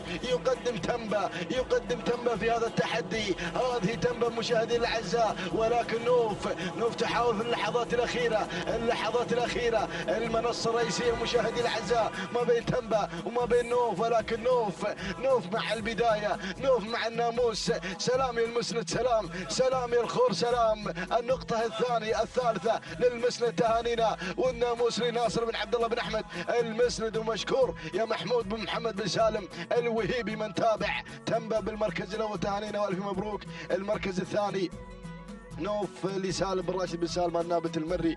المركز الثالث كان الوصول من قبل النويعس لهجن السلية. المركز الرابع جاءت في مشاهدينا الكرام الفارقة لحمد بن غانم بن سلطان الهديفي. المركز الخامس جاءت فيه حملولة لصالح بن حمد القمرة. إذا مشاهدي الأعزاء هذه المراكز الخمس الأولى تهانينا وناموس للأنيق ناصر بن عبد الله بن أحمد المسند ممثل الخور الدائم. تهانينا والناموس على هذا الفوز مع تنبا وتحقيق النقطة الثالثة في هذا الصباح. تهانينا والناموس للمضمر محمود بن محمد بن سالم الوهيبي على هذه المتابعة وهذا الانطلاق الكبير. تنبا والتوقيت الزمني 12 دقيقة 44 ثانية 83 جزء من الثانية. تهانينا والناموس على هذا الفوز والإنجاز المستحق. المركز الثاني نوف لسالم بن راشد بن سالم النابت المري 12 دقيقة 45 ثانية و35 جزء من الثانية. تهانينا والناموس لمالك نوف سالم بن راشد بن سالم النابت المري على فوز نوف بالمركز الثاني. بينما المركز الثالث حلت فيه مشاهدي الاعزاء النويعس لهجن السلية والتوقيت الزمني 12 دقيقة 47 ثانية و56 جزء من الثانية. تهانينا وناموس لجميع الفائزين.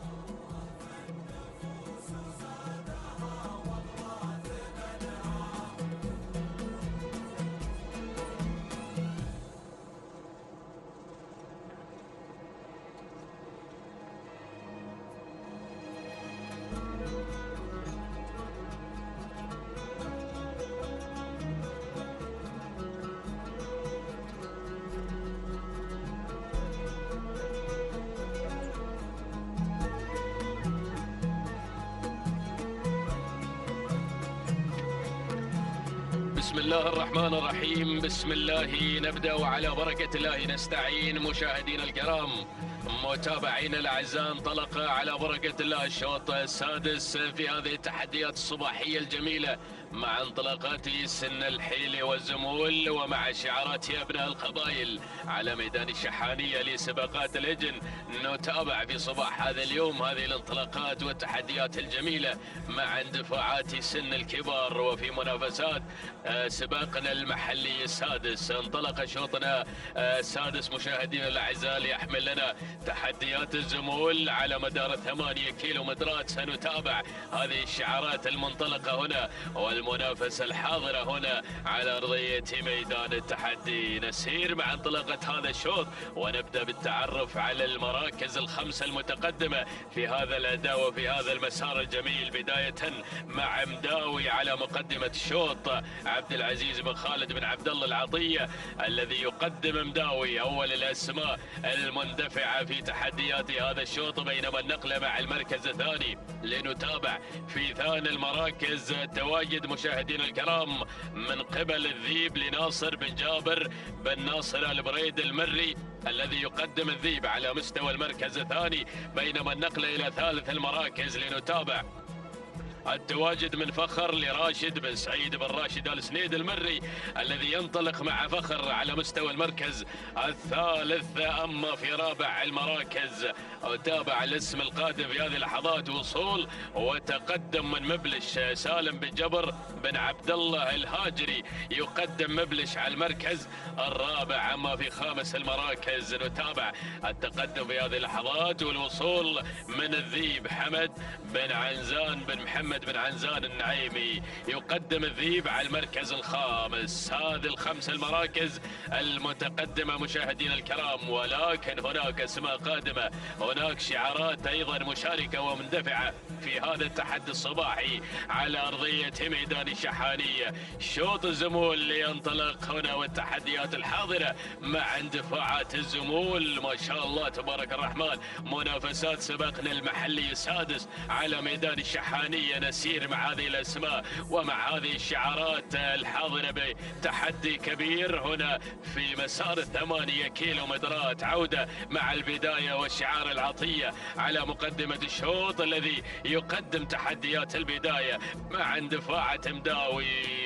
يا سلام يا مداوي، يأتي بهذا الاندفاع الكبير في مقدمة الشوط، بدأ يصنع فارق بينه وبين بقية المراكز. هذا هو مداوي بشعار عبد العزيز بن خالد بن عبد الله العطية الذي يقدم مداوي على قمة هذا الشوط، منطلق بالمركز الأول في تحديات هذا المسار، بينما في المركز الثاني نتابع التواجد مشاهدين الكرام من الذيب على المركز الثاني ناصر بن جابر بن ناصر البريد المري، يقدم شعاره واندفاعة الذيب على المركز الثاني الذي يطمع بناموس هذا الشوط، بينما النقلة مع المركز الثالث.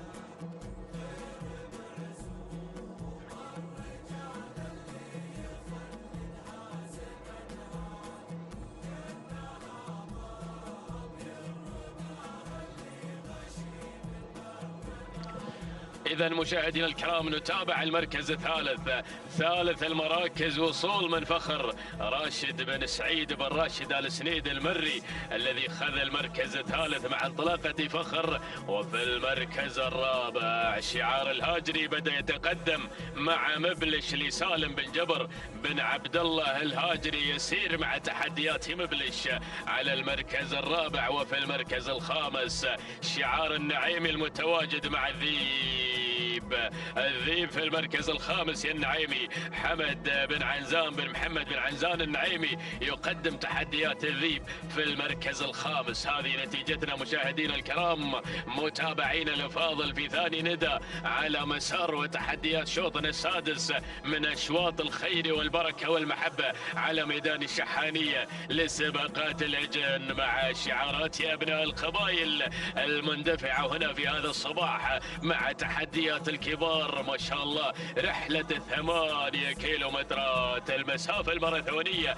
نتابع من خلالها تحديات جميلة ومنافسات كبيرة، ولكن نعود إلى البداية. شوف التحدي هناك مع مداوي في مقدمة الشوط، اشعلها مبكرا شعار العطية مع مداوي وجاوز 4 كيلومترات الأولى، خلص من 4 كيلومترات الأولى، ما تبقى هي 4 كيلومترات عن خط النهاية، ومداوي من يقود هذه الأسماء حتى هذه اللحظات. عبد العزيز بن خالد بن عبد الله العطية مع تقدم أيضا مداوي في المركز الأول، بينما النقلة مع المركز الثاني. لنتابع التواجد مشاهدينا الكرام في المركز الثاني.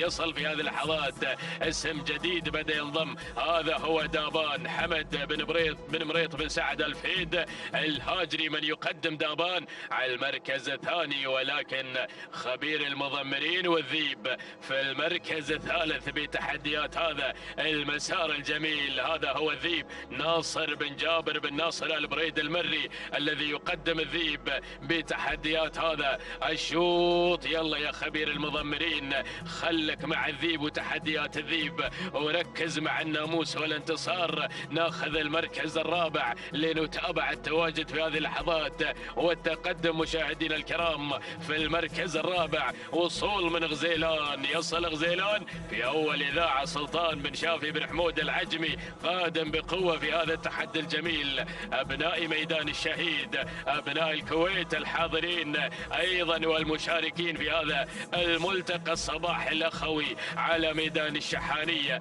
غزيلان على المركز الرابع في تحديات هذا الشوط. وفي المركز الخامس مبلش في المركز الخامس سالم بن جبر بن عبد الله المخضب الهاجري من يقدم تحدياته على المركز الخامس مع تواجد مبلش في تقدمه ايضا الممتاز مع هذا الشوط. ولكن اشوف الاسماء القادمه، بدات الاسماء بالاقتراب، بدا التحدي هنا على ارضيه الميدان، وهذه لقطه جميله في الكادر السفلي نتابع من خلال الاسماء القادمه والتحديات على ارضيه ميدان الشحانيه. وين البدايه؟ مداوي في المقدمه، لا زال نجما حتى هذه اللحظات، لا زال هو المسيطر بقوه في مسار وتحديات هذا الشوط منذ البدايه، منذ اول ندى وحتى هذه اللحظات. ومداوي يتربع على عرش الصدارة منطلقا بشعار العطية وتحديات شعار العطية مع مداوي في المركز الأول في الصدارة الأولى مع تحديات هذا الشوط. في الانطلاق الكبير عبد العزيز بن خالد بن عبد الله العطية حافظ هناك على مركز الصدارة، على مركز القمة في تحديات هذا الشوط. ولكن دابان بدأ يقترب مشاهدينا الأعزاء من مداوي، دابان بدأ يقترب من مداوي في هذا المسار. حمد بن مريط بن سعد الفهيد الهاجري يسير بتحدياته الجميلة مع دابان على المركز الثاني مع انطلاقة هذا الشوط. بينما في المركز الثالث نتابع الانطلاق والتحدي الجميل من الذيب، بدأ يكشر على النيابة الذيب، بدأ يقترب الذيب، بدأ يسرع الذيب في هذه اللحظات بتحدياته الجميلة. ناصر بن جابر بن ناصر البريد المري يسير مع انطلاقة الذيب في المركز الثاني. في المركز الثالث نتابع التواجد من دابان، وفي رابع المراكز هناك الانطلاق من غزيلان لسلطان بن شافي بن حمود العجمي. يلا يا العجمي، ابناء ميدان الشهيد يطالبونك بسلام في هذا الشوط. ولكن اشوف مبلش بدا يتحرك في هذه اللحظات، بدا يسرع مشاهدينا الكرام.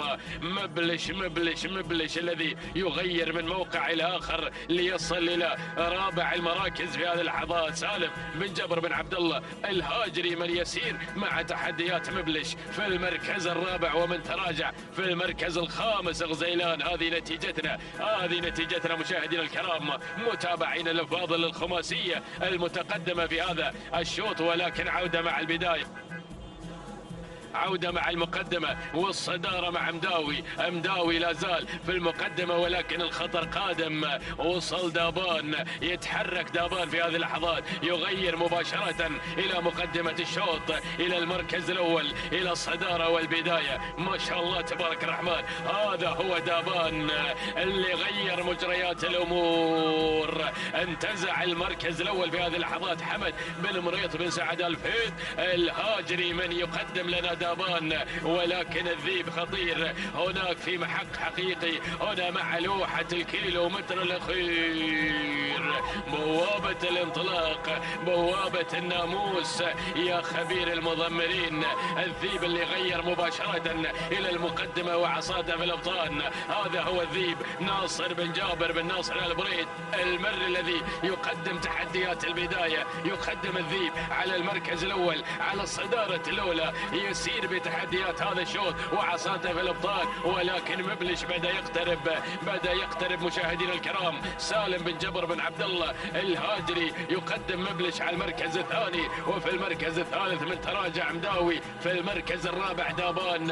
انحصرت المنافسة مع الأربع الأسماء، ولكن أشوف اسم خادم وصل شعار الهنيق يتقدم في هذا الشوط.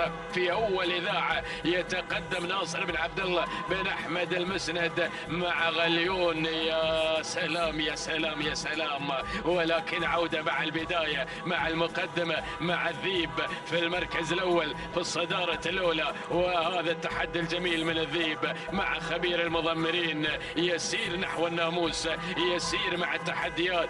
شعار الطريبيل القادم بتحدياته الكبيرة مع هذا الشوط. تهانينا من هذه اللحظات والناموس لناصر بن جابر بن ناصر البريد المري، والذيب يحقق الناموس والانتصار مع اللحظات الأخيرة. سلام الذيب، سلام خبير المضمرين، سلام على هذا الفوز وعلى هذا الانتصار، وأسعد الله صباحك. بينما المركز الثاني من وصل شعار الأنيق ناصر بن عبد الله بن أحمد المسند. والمركز الثالث كان الوصول مشاهدينا الكرام من الماس لخليفة بن حمد بن خليفة العطية. المركز الرابع وصول من الذيب لحمد بن عنزان بن محمد بن عنزان النعيم.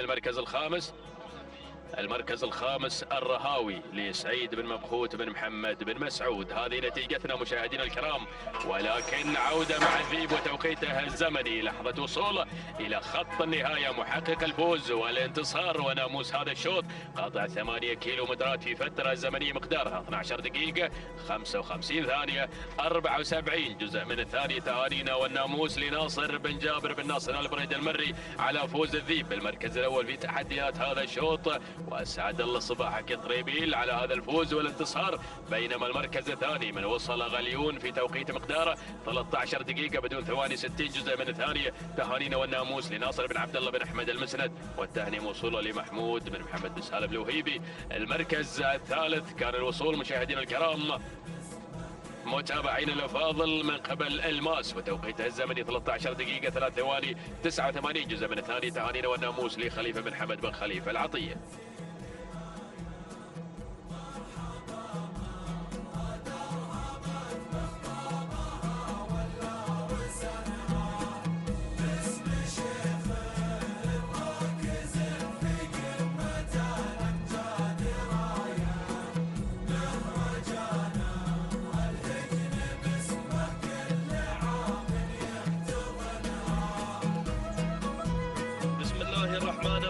أيها الحفل الكريم مشاهدينا متابعينا الكرام، أسعد الله صباحكم وجميع أوقاتكم بكل خير ومحبة وسلام من هنا من أرضية ميدان الشحانية، ميدان التحدي لسباقات الهجن العربية الأصيلة، في ختام أيضا السباق المحلي السادس في هذا الانطلاق المميز والجميل، انطلاقات سن الحيل والزمول. ينطلق شوطنا السابع الخاص بالحيل، و8 كيلومترات هي المسافة الحاضرة والمحددة مسار هذه الانطلاقات الصباحية المميزة. مشاهدينا الكرام، ينطلق هذا الشوط حامل لنا في طيات هذه الأسماء والشعارات المميزة الحاضرة والمنطلقة في مسار وتحديات هذا الانطلاق المميز والجميل. نسير مباشرة مع البداية مع المركز الأول، أول الأسماء الحاضرة والمنطلقة هناك مع بداية هذا المسار. من تتقدم الذهيبة مع البداية مع مع المركز الأول منصور بن محمد بن منصور آل سيف الخيارين من يقود هذه الأسماء من خلال تواجد شعار صيد الرموز هناك مع البداية، ويقدم لنا الذهيبة بتحدياتها المميزة والجميلة. ناخذ المركز الثاني وصول من مياسة سعود بن صالح بن حمد القمرة شعار السندباد القطري، أيضا يقدم لنا أيضا انطلاقة هنا مياسة مع المركز الثاني، بينما أتابع المركز الثالث.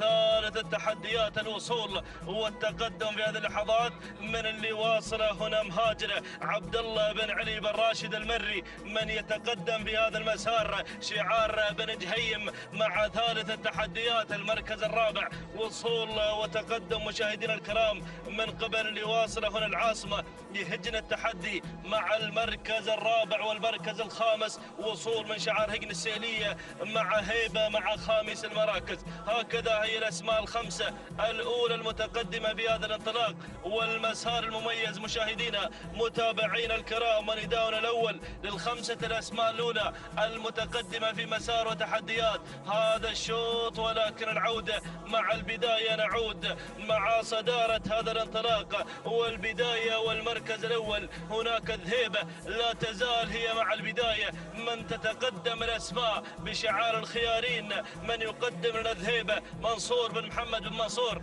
آل سيف الخيارين مع المركز الأول وصدارة هذا الشوط، بينما نتابع المركز الثاني من تتقدم مع المركز الثاني مشاهدينا الكرام هنا مياسة سعود بن صالح بن حمد القمرة من تتقدم مع ثاني التحديات في هذا الانطلاق المميز والجميل، بينما المركز الثالث وصول وتقدم في هذه اللحظات من شعارها أيضا هنا هجر السيلية تقدم لنا هيبة مع المركز الثالث والمركز الرابع. هجن التحدي تتقدم من خلال هذا التواجد الجميل والرائع مع رابع المراكز من خلال تواجد هذا الاسم المميز هنا مع المركز الرابع مشاهدينا الكرام العاصمة في هذا المسار. نتابع المركز الخامس وصول وتقدم هنا من أيضا من اللي واصل في هذا المسار وصول من قماشة ناصر بن عبد الله بن أحمد المسند شعار الأنيق من يقدم لنا قماشة مع المركز الخامس في هذا الانطلاق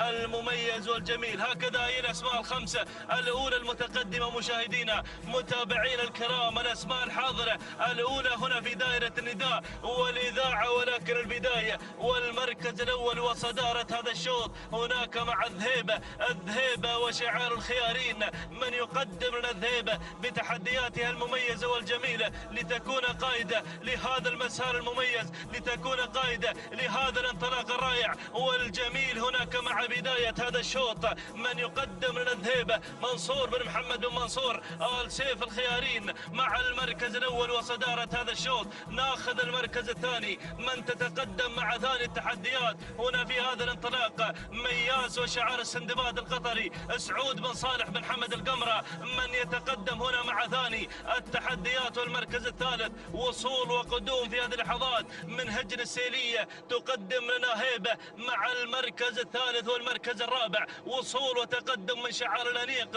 ناصر بن عبد الله بن أحمد المسند شعار خطف أيضا 3 نقاط في هذا الصباح، يقدم لنا أيضا هذا الاسم المميز والجميل مع المركز الرابع في هذا الانطلاق. المركز الخامس وصول وتقدم في هذه اللحظات من قبل اللي واصله في هذا المسار تتقدم الجازي ناصر بن عبد الله بن عيسى السند المسيفري من يصل أيضا بتحدياته المميزة والجميلة مع المركز الخامس في هذا الانطلاق الرائع والجميل والمركز الرابع. نتابع هجن التحدي أيضا تصل في هذه اللحظات من خلال تواجد العاصمة مع المركز الخامس. هكذا هي الأسماء الأولى مشاهدينا متابعينا الكرام، الأسماء الخمسة المتقدمة في هذا الانطلاق والمسار المميز والجميل، ولكن القيادة لا تزال مع الذهيبة بشعارها المميز والجميل، بشعارها الكبير بإنجازاته، شعار صايد الرموز. يقدم لنا الذهيبة محمد أيضا هنا من يتقدم منصور بن محمد بن منصور آل سيف الخيارين يقدم لنا الذهيبة مع بداية هذا المسار المميز والجميل، بينما المركز الثاني من تتقدم هنا مع المركز الثاني وصول من شديدة لهجن السيلية، من تتقدم أيضا في هذه اللحظات من خلال تواجد شديدة مع المركز الثاني اللي غيرت بدورها وانتقلت انتقالة مباشرة نحو صدارة هذا الشوط. المركز الثالث شعار القمرة يقدم لنا مياسة مع المركز الثالث في هذا الانطلاق المميز والجميل، بينما المركز الرابع هجن السيلية تقدم لنا أيضا هيبة في هذا الانطلاق والمسار المميز والجميل. المركز الخامس يتقدم شعار الأنيق من خلال تواجد قماشة مع المركز الخامس ناصر بن عبد الله بن أحمد بن عبد الله المسند، من يتقدم مع المركز الخامس ويقدم لنا قماشة في هذا المسار المميز والجميل. وهناك أسماء عديدة، أسماء لا ثقلها تشارك في هذا الانطلاق والمسار المميز، وشعارات كبيرة بإنجازاتها أيضا في هذا العالم الساحر، عالم رياضة سباقات الهجن العربية الأصيلة. عطنا لقطة يا مخرجنا على أيضا الأسماء خلف الخمسة المراكز الأولى وعمق الميدان وما يدور هناك أيضا من تحركات في هذا المسار المميز والجميل. إذا مشاهدينا الكرام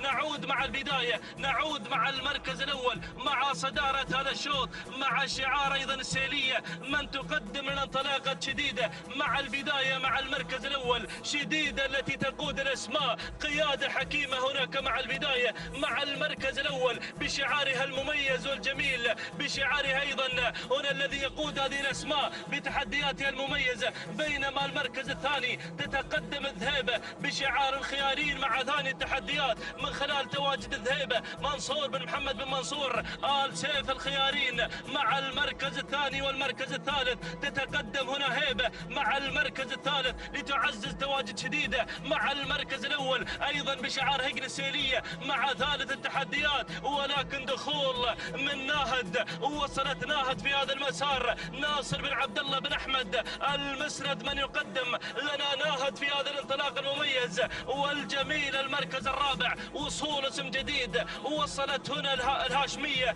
تصل في هذا المسار فيصل بن مشعل بن حسن آل زيد الشريف يصل ويقدم لنا الهاشمية في هذا المسار الرائع والجميل. ولكن تابع الوصول، تابع أيضا القدوم من الجزيرة هجن السيلية، تدفع بهذه الأسماء المميزة لتعزز هذا التواجد في هذا الانطلاق المميز والرائع. ولكن الذهيبة تستعيد حقوقها المنهوبة في هذا الانطلاق والمسار المميز والجميل مع هناك البداية مع المركز الأول منصور بن محمد بن منصور آل سيف الخيارين، من يقدم لنا الذهيبة. ولكن تابع الضغوطات التي تشكلها ناهد في هذا المسار ناصر بن عبد الله بن أحمد المسند، من يقدم لنا ناهد في هذا الانطلاق المميز والجميل مع البداية. بينما المركز الثالث وصول من شديدة هجن السيلية مع المركز الثالث. المركز الرابع أيضا هجن السيلية تقدم لنا هنا الجزيرة مع المركز الرابع.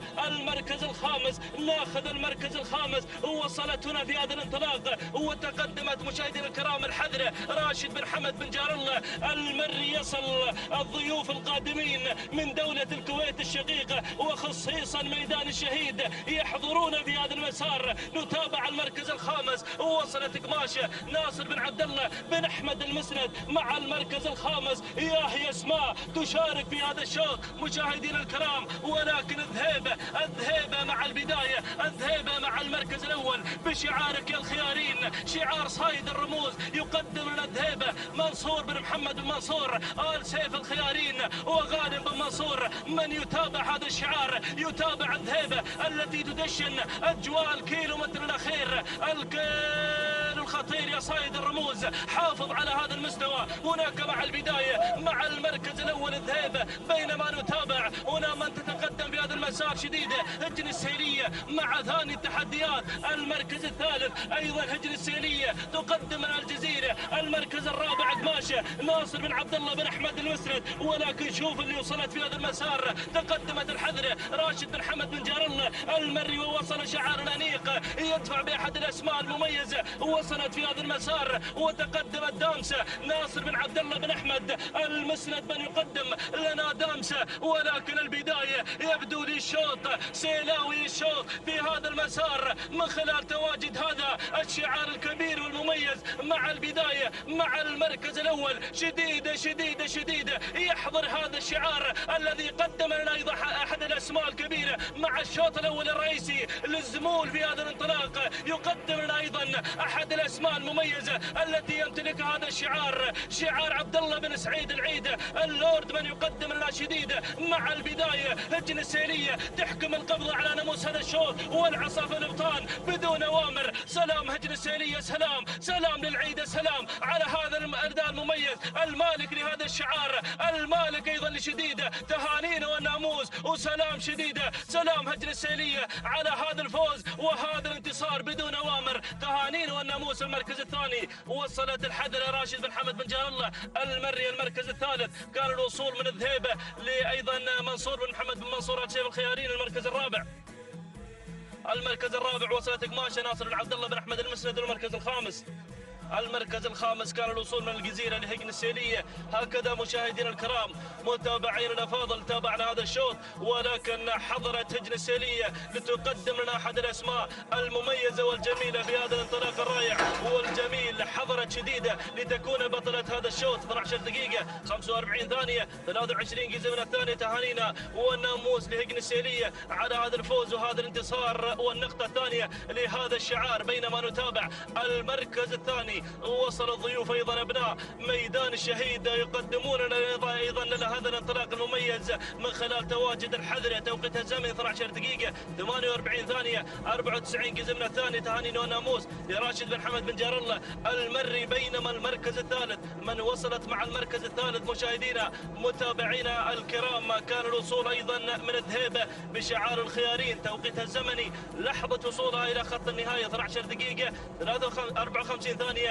بدون اجزاء من الثانيه. تهانينا والناموس لمنصور بن محمد بن منصور السيف الخيارين.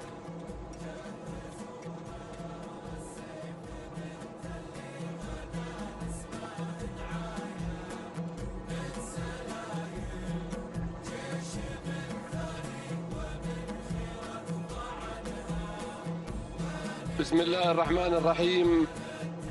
أيها الحفل الكريم مشاهدينا مستمعينا الأفاضل أينما كنتم، نجدد لكم الترحيب والتحية مع هذه الانطلاقات المتواصلة والمتميزة، شوط يلي الآخر من انطلاقات الخير والبركة ضمن فعاليات وانطلاقات هذا السباق المحلي السادس الذي يقام على أرضية هذا الميدان، ميدان التحدي، ميدان الشحانية، ضمن انطلاقات يومه الأخير الخاص بسن الزمول وسن الحيل. في هذه اللحظات انطلاقة شوطنا الثامن المخصص لسن الزمول، والمسافة هي 8 كيلومترات. نسير وإياكم ونتابع مجريات وأمور هذا الشوط. نسير للصدارة للبداية لكي يتابع الشارد على المركز الأول علي بن محمد بن حمد بن قريع المري. يقدم لنا الشارد مع انطلاقة البداية. المركز الثاني أتابع اللي على المركز الثاني في هذه اللحظات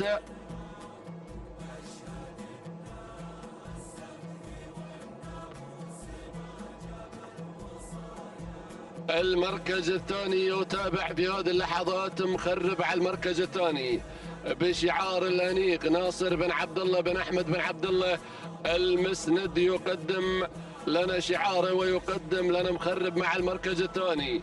المركز الثالث أتابع دابق وانطلاقة السندباد الغطري من يتواجد مع انطلاقة دابق مع المركز الثالث. صالح بن حمد القمراء النابت يقدم لنا هذا الشعار. المركز الرابع وتابع في هذه اللحظات شعار شديدة من انتزعت الشوط الماضي وناموس الشوط الماضي، وانطلاقة شعار هجن السيلية مع المركز الرابع تقدم لنا في هذه اللحظات مشيرب. هجن السيلية مع المركز الرابع. المركز الخامس وتابع الأسماء القادمة وارم شاقب مع المركز الخامس. طلال بن سعيد بن مبارك بن نوره المري يقدم لنا مشاقب مع المركز الخامس، من يختتم النداء الأول للمراكز الخمس المتميزة والمتقدمة على مسار وهرم هذا الشوط. لكن العودة دائما من حيث بدأنا نعود للصدارة للبداية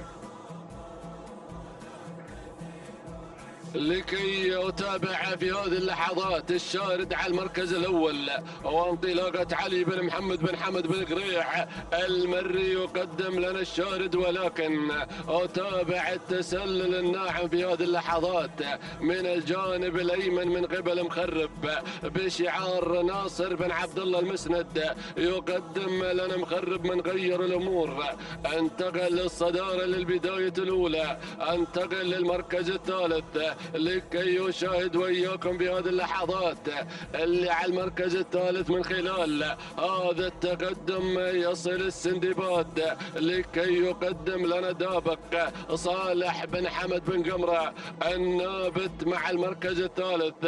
المركز الرابع وتابع الأسماء القادمة والشعارات العملاقة في هذه اللحظات. هجن السيلية مع المركز الرابع مع انطلاقة مشيرب في هذه اللحظات على المركز الرابع. المركز الخامس من القادم من الواصل وتابع اللي على المركز الخامس يصل في هذه اللحظات من خلال هذا التقدم المميز عفرين ناصر بن محمد بن عويضة آل أبو عينين مع المركز الخامس. كون نداء عفرين مع المراكز الخمس المتقدمة. هكذا هي النتيجة يا من تشاهد يا من تستمع عبر قناة الريان الفضائية وعبر قنوات الكاس، لكن بنعود للبداية للصدارة لكي يتابع في هذه اللحظات الصدارة والقيادة مع انطلاقة الشارد وانطلاقة ابو محمد من يقدم لنا الشارد على الصدارة على المركز الأول. ركز يا ابن قريع والتركيز مطلوب مع هذه الانطلاقات والمسافات الماراثونية في هذه اللحظات. علي بن محمد بن حمد بن قريع المري يقدم لنا الشارد. المركز الثاني يتابع مخرب مع المركز الثاني في هذه اللحظات بشعار ناصر بن عبد الله بن احمد المسند. يقدم لنا شعاره ويقدم لنا مخرب مع المركز الثاني. المركز الثالث وتابع في هذه اللحظات اللي على المركز الثالث دابق صالح بن حمد القمرة النابت مع انطلاقة دابق على المركز الثالث. المركز الرابع وتابع اللي على المركز الرابع يصل شعار هجن السيلية مع انطلاقة مشيرب وانطلاقة هذا الشعار في هذه اللحظات. المركز الخامس وتابع الأسماء القادمة وراء عفرين ناصر بن محمد بن عويضة آل أبو عينين مع المركز الخامس. يقدم لنا عفرين ويقدم لنا هذا الشعار المميز، ولكن هي أسماء وشعارات مميزة ما خلف حاجز النداء، لكن بنعود للصدارة بنعود للبداية لكي يتابع الشارد ما زال شارد على الصدارة على البداية وانطلاقة علي بن محمد بن حمد بن قريع يقدم لنا الشارد على الصدارة على البداية الأولى.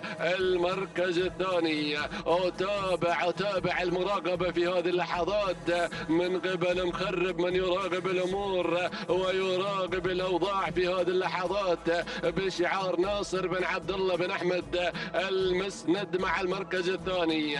المركز الثالث أرى دابق مع المركز الثالث صالح بن حمد شارد القمر النابت يقدم لنا دابغ مع انطلاقة المركز الثالث. المركز الرابع يوصل مشيرف في هذه اللحظات بشعار العيد، بشعار هجن السيلية مع المركز الرابع والمركز الخامس. المركز الخامس وتابع في هذه اللحظات اللي وصل عفرين مع انطلاقة المركز الخامس وانطلاقة شعار ناصر بن محمد بن عويضة آل ابو عينين مع المركز الخامس. وتابع الاسماء القادمة والشعارات المتواصلة في هذه اللحظات. يصل مشاقب وايضا وتابع صفوان وتابع العديد والعديد من الاسماء المميزة التي بدأت بالاقتراب، لكن الصدارة وين؟ الشارد ما زال شارد مع انطلاقة بن قريع من يقدم لنا الشارد على الصدارة على البداية مع انطلاقات سن الكبار في هذا المسار المميز.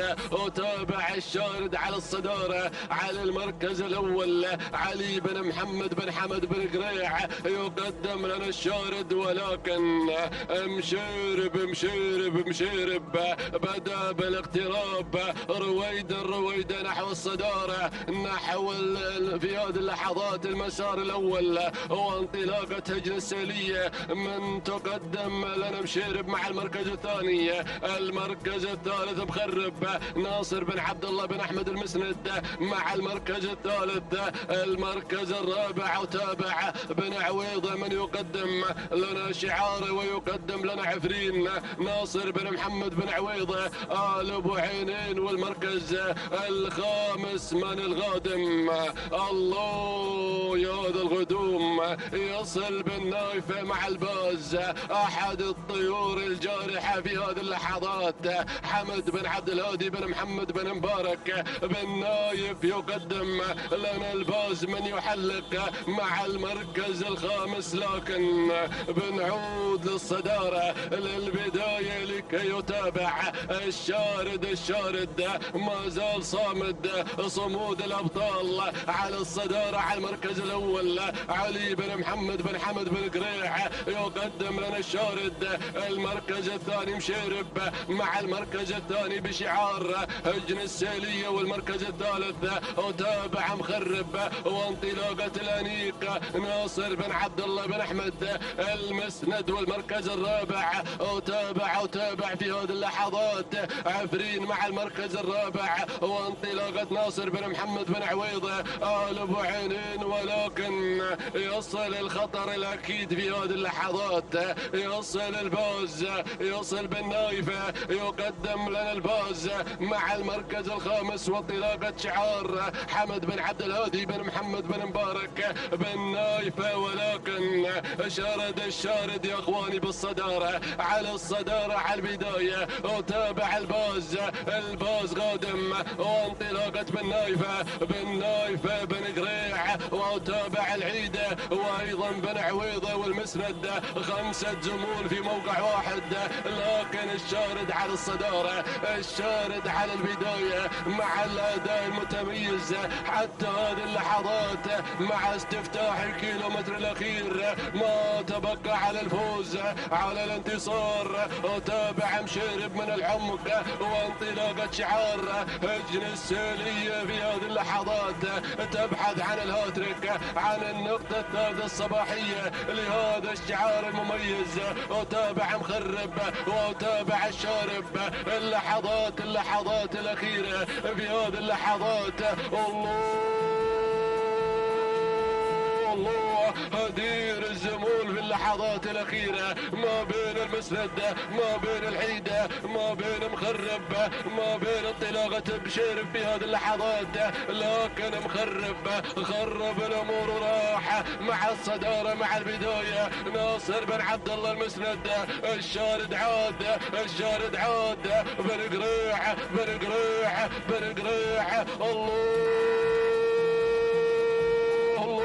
مخرب مع الصدارة. ناصر هو المنتصر مع هذا الأداء. سلام يا المسند، سلام تحية واحترام لناصر بن عبد الله بن أحمد المسند. ولكن تهانينا والناموس اللحظات الأخيرة ما بين الأبطال، تهانينا والناموس.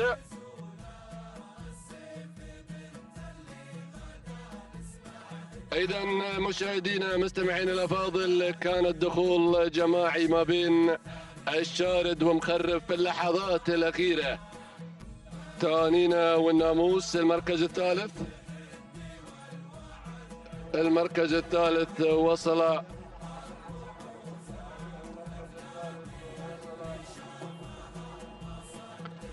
الثالث وصل مشيرب لهجن السيلية مع المركز الثالث. إذا مشاهدينا مستمعين الأفاضل، تهانينا والناموس للأنيق ناصر بن عبد الله المسند، من قدم لنا مخرب في اللحظات الأخيرة بتوقيت زمني 13 دقيقة بدون ثواني 54 جزء من الثانية. تهانينا والناموس. المركز الثاني وصل الشارد، من كان صامدا منذ البداية بشعار علي بن محمد بن حمد بن قريح المري بتوقيت زمني وغدره 13 دقيقة بدون ثواني و60 جزء من الثانية. تهانينا والناموس يا أبو محمد. المركز الثالث، من وصل مع المركز الثالث وصل مشيرب بشعار هجن السيلية في هذه اللحظات، قدم أداء مميز بتوقيت زمني وغدره 13 دقيقة 3 ثواني و68 جزء من الثانية. تهانينا والناموس للجميع.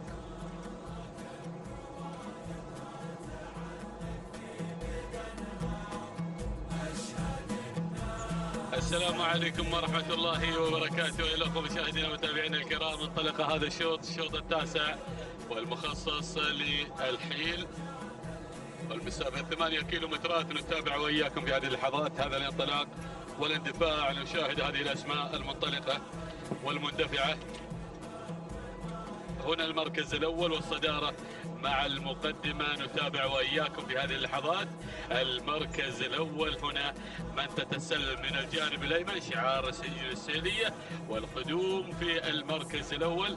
نتابعها مخيفة لهجن السيلية على المركز الأول. على المقدمة مندفعة في هذه اللحظات مع المركز الأول بهذا الأداء والانطلاق. المركز الثاني نتابع بهذه اللحظات انتباه لأحمد بن محمد بن فهد الخاطر على المركز الثاني بهذا الانطلاق. المركز الثالث نتابع في هذه اللحظات هنا الوصول من معركة لصالح بن حمد القمرة مع معركة اللي على المركز الثالث. المركز الرابع هجن السيلية قادمة باندفاع جود لهجن السيلية في هذه اللحظات تصل مع المركز الرابع. المركز الخامس في هذا الانطلاق نشاهد سيادة لراشد بن حمد بن جار الله بن الثيبان قادم مع المركز الخامس، ولكن نرى التسلل في هذه اللحظات والوصول.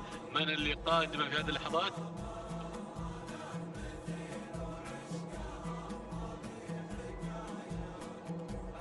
اللي هي مسيكة لعبد الله بن راشد بن خليفة الكبيسي. ولكن شوفوا اللي تسللت هنا في هذه اللحظات مع المركز الخامس. يا سلام بانطلاقتها الجميل، مهمة لملحان بن راشد بن حبيبة المري. يا سلام يا هذا شعار ملحان بن راشد الحبيبة من أعرق الشعارات المتواجدة. ونشاهد في هذه اللحظات هنا بهذا الاندفاع الجميل مع المركز الخامس يتسلل على المركز الرابع. نعود إلى مقدمة الشوط وإلى المركز الأول مع مخيفة على المقدمة على الصدارة، منطلقة كما تعودنا دائما وأبدا مخيفة بالانطلاقات والاندفاعات في هذا المراكيض. نتابعها في هذه اللحظات مخيفة على المقدمة، مخيفة على المركز الأول وعلى الصدارة دائما وأبدا. معودتنا بانطلاقاتها الجميلة هنا بشعار هجن السيلية، شعار اللورد عبد الله بن سعيد العيدة. متابع ومشاهد في هذه اللحظات هنا هذا الانطلاق والاندفاع في هذا الأداء المتميز مع مخيفة اللي دائما تعودنا بالانطلاقات والاندفاعات التلقائية، هنا نشاهدها بالمركز الأول. المركز الثاني نتابع هناك انتباه أحمد بن محمد بن فهد الخاطر متواجدة مع المركز الثاني ومنطلقة في هذه اللحظات بشعار الخاطر مع المركز الثاني. المركز الثالث والوصول في هذه اللحظات من معركة صالح بن حمد القمرة مع المركز الثالث. المركز الرابع مهمة ملحان بن راشد بن حبيبة المري السلام مع المركز الرابع، ومن يتابعها راشد بن ملحان هنا في هذه اللحظات. المركز الخامس نشاهد القدوم في هذه اللحظات من جود لهجن السيرية والقدوم مع انطلاقة جود بين إمارة تسلل. يا سلام يا سلام يا سلام، وصلكم العطية وصلكم العطية بانطلاقة جميلة مع الضعاين. يا سلام لخليفة بن عبد الله العطية. يا سلام، وهذا هو شعار الخزعلية. يا سلام، منطلقة مع المركز الخامس ومندفعة في هذه اللحظات مع الضعاين متواجدة على المركز الخامس. هذه النتيجة للخمس المراكز الأولى، ولكن شاهد يا مشاهد وتابع هنا من تنطلق وتنفرد بسيارة لوحدها بكاميرا بطاقم كامل هناك في مقدمة الشوط باندفاعة مخيفة يا سلام يا سلام يا مخيفة على المقدمة على المركز الأول. نشاهد مخيفة تنفرد انفراد تام عن بقية المراكز، مندفعة ومنطلقة في هذه اللحظات لهجن السيلية، ومع الانطلاق قوة وإثارة واندفاع جميل مع مخيفة الهجن السيلية ما شاء الله على هذا الأداء. بينما المركز الثاني نتابع انتباه لأحمد بن محمد بن فهد الخاطر على المركز الثاني. المركز الثالث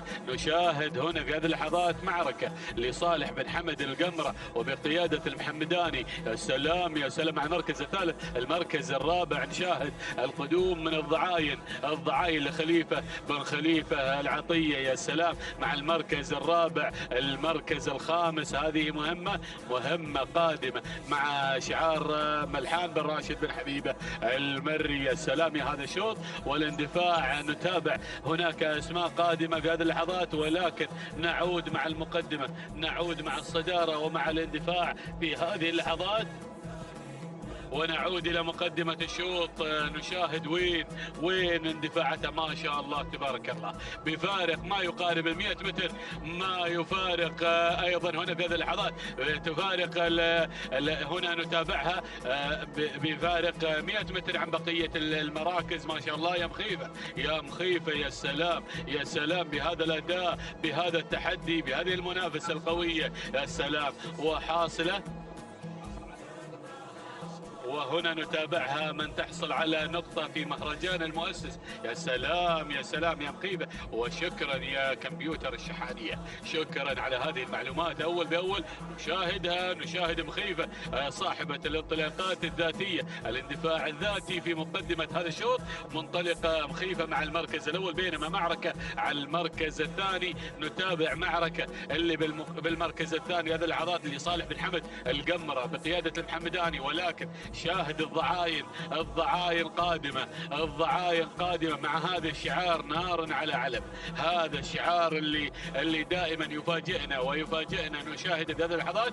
مركز الثالث يا سلام يا الضعاين بانطلاقتها لخليفة بن عبد الله العطية. يا سلام بدأت تغير إلى المركز الثاني. المركز الرابع انتباه هناك المركز الثالث اللي هي معركة القمرة. المركز الرابع نشاهد انتباه لأحمد بن محمد بن فهد الخاطر على المركز الرابع. المركز الخامس شاهد أول دخول وأول ندى في هذه اللحظات. نشاهد البياتية لهجن التحدي متواجدة مع المركز الخامس، منطلقة البياتية في هذه اللحظات مع المركز الخامس. مع هذا الأداء مع هذا الانطلاق والاندفاع نشاهد الأسماء، نشاهد التحديات.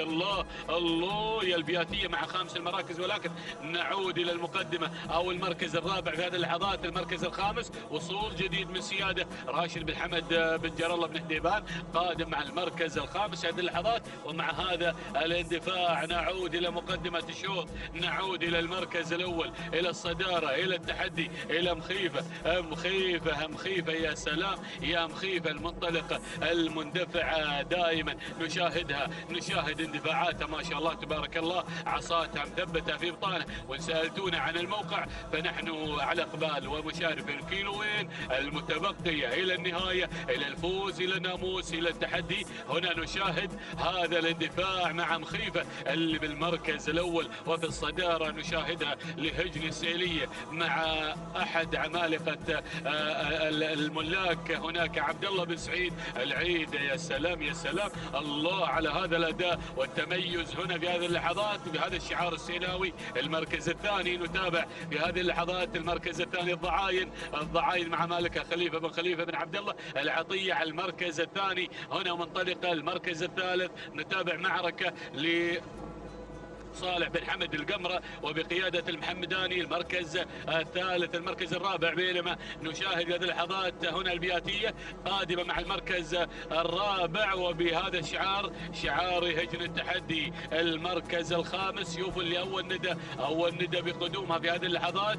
نتابع رمانة ناصر بن عبد الله بن أحمد المسند قادمة في هذه اللحظات، مندفعة في هذا الانطلاق وبهذا التحدي. يا سلام على هذه المنافسة.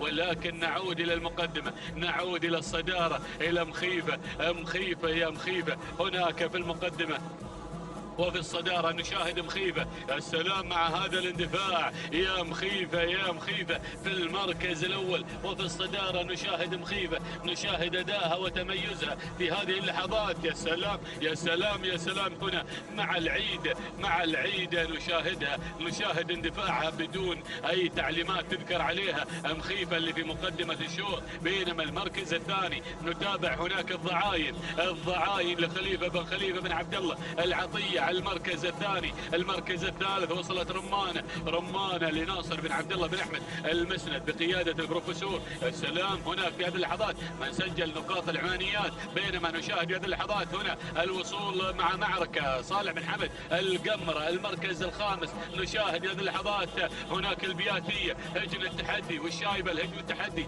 أيضا قادمة. ولكن نعود إلى المقدمة، نعود إلى الصدارة، إلى المقدمة. يا سلام يا سلام الله على هذه المنافسة. شوفوا مخيفة اللي بالمركز الأول، شوفوا مخيفة اللي في المقدمة. ولكن رمانة والكيلو المتر الأخير. يا الله يا سلام يا سلام. بدأنا بالجد، بدأنا بالاندفاع، بدأنا هنا في هذه اللحظات مع مخيفة اللي بالمركز الأول دائما وعصاها بالبطان. هنا نشاهدها في مقدمة هذا الشوط. ولكن رمانة تشكل الخطر الأكبر مع رمانة معركة القمرة على المركز الثالث. ولكن هنا في هذه اللحظات مخيفة الله والحزام الأخضر في هذه اللحظات مع 600 متر الأخيرة.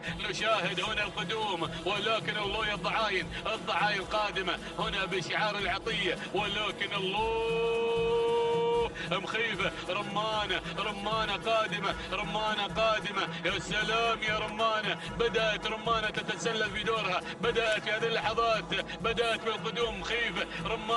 رمانة مخيفة. معركة الضعاين قادمة. وأيضا هنا في هذه اللحظات نشاهد هذا القدوم. ولكن الله يا الخطر. ولكن رمانة الله يا رمانة هناك هذه اللحظات وباندفاعاتها. كما نشاهد شعار صايد الرموز قادم. ولكن خلاص قفلت الشوط رمانة، قفلت الشوط. ولكن الضعاين الأمتار الأخيرة والنقطة الخامسة للمسند. يا سلام. ولكن الضعاين يا سلام يا الضعاين. سلام يا الضعاين على هذا الفوز لخليفة بن عبد الله العطية. تهانينا والناموس مع شعار الخزعليات. يا سلام الله على هذا الناموس وهذا التحدي والناموس مع الضعاين لخليفة بن عبد الله العطية. المركز الثاني وصلت رمانة لناصر بن عبد الله بن أحمد المسند. المركز الثالث وصلت معركة صالح بن حمد القمرة. المركز الرابع وصلت مخيفة هجن السيلية. المركز المركز الخامس وصلت هنا العنود لمنصور بن محمد بن منصور السيف الخيارين. يا سلام يا هذا الشوط، يا سلام يا التحدي والمنافسة. شاهدوا وتابعوا الضعاين. سلام وتحية واحترام لهذا الشعار ومالك هذا الشعار، من يسجل الناموس دائما مع هذه التحديات والمنافسات القوية أمام خط النهاية. 12 دقيقة نتابعها ونتابع وصولها إلى خط النهاية. 48 ثانية 57 جزء من الثانية. تهانينا لمالك الضعاين خليفة بن عبد الله العطية على هذا الناموس. المركز الثاني وصلت رمانة هنا في هذه اللحظات، رمانة مع مالكها ناصر بن عبد الله بن احمد المسند. توقيتها 12 دقيقة 48 ثانية 82 جزء من الثانية. تهانينا للبروفيسور محمود بن محمد الوهيبي. المركز الثالث وصلت معركة نتابعها 12 دقيقة و49 ثانية و56 جزء من الثانية. تهانينا لصالح بن حمد القمرة، والتهاني موصولة للمحمداني. تهانينا والناموس لجميع الفائزين.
الله الرحمن الرحيم. بسم الله نبدأ وعلى بركة الله نستعين. مشاهدينا الكرام متابعينا في كل مكان، لازلنا متواصلين مع حضراتكم واصفين ما يدور من منافسات وتحديات على أرضية ميدان الشحانية لسباقات الهجن في منافسات السباق المحلي السادس في آخر أيام في تحديات هذا الصباح. نتابع معكم مشاهدينا الكرام انطلاقات وتحديات جميلة مع شعارات أبناء القبائل في اندفاعات الكبار. سن الحيلة والزمول ينطلق في هذه اللحظات ويعلن عاشر الأشواط. على بركة الله تسير هذه الأسماء وتسير هذه الشعارات نحو تحديات هذا الشوط. الجميع يطمع ويطمح أيضا بالنيل والظفر بناموس هذا الشوط. نتمنى التوفيق لكل الأخوة المشاركين في هذه المسيرة الجميلة مع تحديات الزمول. نبدأ مباشرة مع المركز الأول مع الصدارة والبداية. راهي في الموقع الراهي وفي موقع المقدمة يتقدم بشعار محمد بن دلهم بن ناصر الهاجري من يقدم راهي في المركز الأول وصدارة هذا الشوط، بينما النقلة مع المركز الثاني لنتابع التواجد من الرماس من هجن السيلية المتواجد في تحديات هذا الشوط من خذ المركز الثاني، ومع انطلاقة شعار هجن السيلية المتواجد مع الرماس في المركز الثاني. نقلة مباشرة إلى ثالث المراكز لنتابع ونجد ميسور بشعار عمر بن مبارك بن محمد الشايك الهاجري من يقدم ميسور في المركز الثاني، بينما في المركز الثالث في المركز الرابع نتابع ونجد شعار البرنس الذي بدأ يحضر بتحدياته، بدأ يسير بانطلاقاته الجميلة. في المركز الرابع نتابع شعار البرنس المتواجد مع تحديات هذا الشوط. غطى علينا رقمه، ولكن على ما يبدو التواجد مشاهدينا الكرام في هذا التحدي الجميل والانطلاق الرائع والمميز هناك مع ذيبان محمد بن طالب بن عقيل من يقدم ذيبان في المركز الرابع. المركز الخامس نتابع اسم بدأ يتدخل في هذه اللحظات مشاهدينا الكرام بن هديبان يصل مع شعاره من خلال تواجد حشيم ومشاركة حشيم في هذا الشوط. راشد بن حمد بن جار الله المري من يقدم حشيم هنا في تحديات هذا الشوط، ولكن اسماء قادمة وشعارات هنا نتابعها من خلال هذه الانطلاقات الجميلة. شوف التحدي الجميل أيضا من شعار الخيارين مع الصداوي القادم بقوة في هذا الشوط محمد بن سعيد بن لجبع الخيارين. هذه نتيجتنا مشاهدينا الكرام لهذه الكوكبة المتقدمة بهذا الشوط وهذه الأسماء المندفعة في تحديات ومسار شوط الزمول وهدير الزمول. ما شاء الله على هذه النوعيات اللي نتابعها في أرضية ميدان التحدي ميدان الشحانية لسباقات الهجن. مدار 8 كيلومترات يحمل لنا منافسات الكبار وتحديات الكبار. عودة إلى البداية والمقدمة لنتابع أمور الصدارة يا بن دلهم المسيطر بتقدم وانطلاقة راهي في مقدمة الشوط في المركز الأول في الصدارة الأولى. يا سلام على أداء الجميل مع راهي في مقدمة الشوط. العايدة ملكيته محمد بن دلهم بن ناصر الهاجري من يقدم شعاره وتحدياته على مركز القمة، بينما حشيم في المركز الثاني. أبناء ميدان الشهيد المشاركين والحاضرين هناك في تحديات هذا المسار مع حشيم في المركز الثاني ومركز الوصافة. راشد بن حمد بن جار الله المري من يقدم تحديات هذه المراكز من خلال اندفاعة حشيم في تحديات هذا الشوط. وفي المركز الثالث تواجد من الصداوي في ثالث المراكز محمد بن سعيد بن لجبع الخيارين من يقدم تحديات ثالث المراكز من خلال تواجد الصداوي على المركز الثالث. نقل إلى رابع المراكز نتابع المركز الرابع. في المركز الرابع وجود مشاهدينا الكرام من أيضا تحديات الرماس وهجن السيلية المشاركة بتحديات الرماس في هذا الشوط والحاضرة بشعارها الكبير المتواجدة في مسار وتحديات هذا الشوط. والرماس في المركز الرابع. المركز الخامس نتابع التواجد من ذيبان مع شعار البرنس المتقدم هنا بنجومية هذا الشعار والحاضر ذيبان ذيبان في تحديات هذا الشوط. محمد بن طالب بن عقيل من يقدم تحديات ذيبان في المركز الخامس. هذه النتيجة للخمسة الأسماء في ثاني ندى، ولكن هناك أسماء مشاركة في هذا الشوط، أعداد كبيرة تشارك هنا مع تحديات الزمول وانطلاقات الزمول. ما شاء الله على هذه الاندفاعات الصباحية على ميدان الشحانية التي نتابعها من خلال هذا النقل الحي والمباشر من قناة الريان الفضائية المتابعة لكل كبيرة وصغيرة على أرضية الميدان هنا مع تحديات الأصايل. وهذه الرياضة العربية الأصيلة، رياضة الآباء والأجداد. نتابع مسار هذا الشوط. 10 الأشواط يحمل لنا تحدي جديد وقصة من قصص المنافسة والتحدي هنا مع هذا العالم الأصيل من تحديات هذه الرياضة. نتابع هذه الكوكبة الجميلة المتقدمة هنا مع تحديات هذا الشوط، ولكن شوف الثنائي الجميل اللي نتابع من خلال الكادر العلوي من قناة الريان. يا سلام على التحدي ما بين راهي وحشيم في موقع القمة، ولكن بن دلهم من يقدم راهي في مقدمة الشوط. في المركز الأول في موقع القمة محمد بن دلهم بن ناصر الهاجري.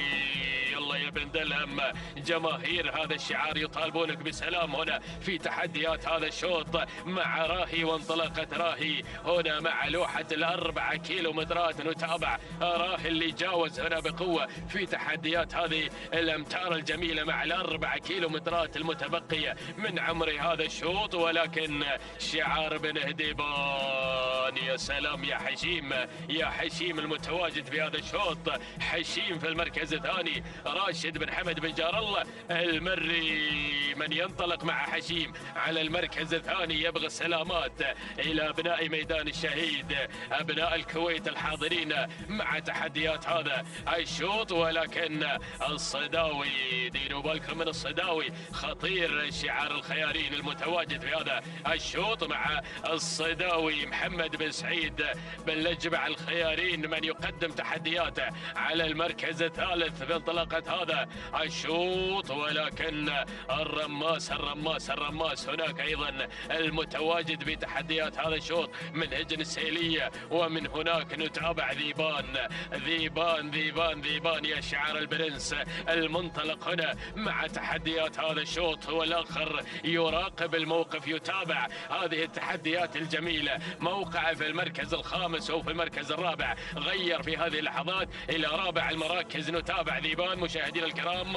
بشعار محمد بن طالب بن عقيل من يقدم تحدياته، لكن اشوف اسم جديد بدأ ينضم من ميمنة الميدان. أو تابع التواجد والانطلاق الجميل من مداوي بدأ يسير بتحديات هذا الشعار، شعار راشد بن محمد بن حمد الداعية القادم بقوة في تحديات هذا الشوط مع مداوي. يا سلام، شوف الكوكبة المتقدمة في هذا الشوط، سداسية والأجمل نتابعها من خلال هذا التقدم الجميل. شوف المقدمة وخط البداية يحمل لنا 4 أسماء في موقع واحد. ياهو شوط، ياهو تحدي. نتابع هذه الانطلاقة وتحديات هذا الشوط التي بدأت مبكرا مع الزمول.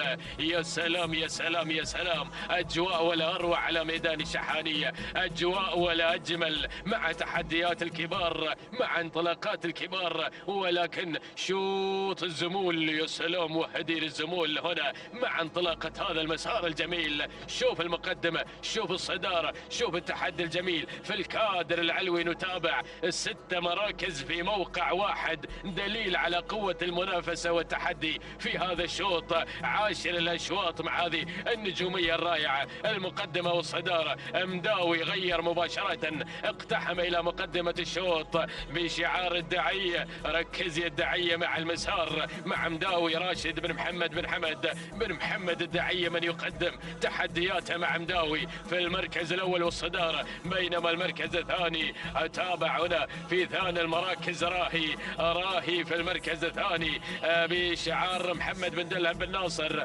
الهاجري. وفي المركز الثالث أو تابع ثالث المراكز حشيم يا بن هديبان. على المركز الثالث راشد بن حمد بن جار الله، ولكن الرماس، يا سلام يا الرماس القادم بقوة في هذا الشوط بشعار هجن السيلية المنطلق في تحديات هذا المسار على المركز الرابع. نتابع الرماس في هذا المسار الجميل. وفي المركز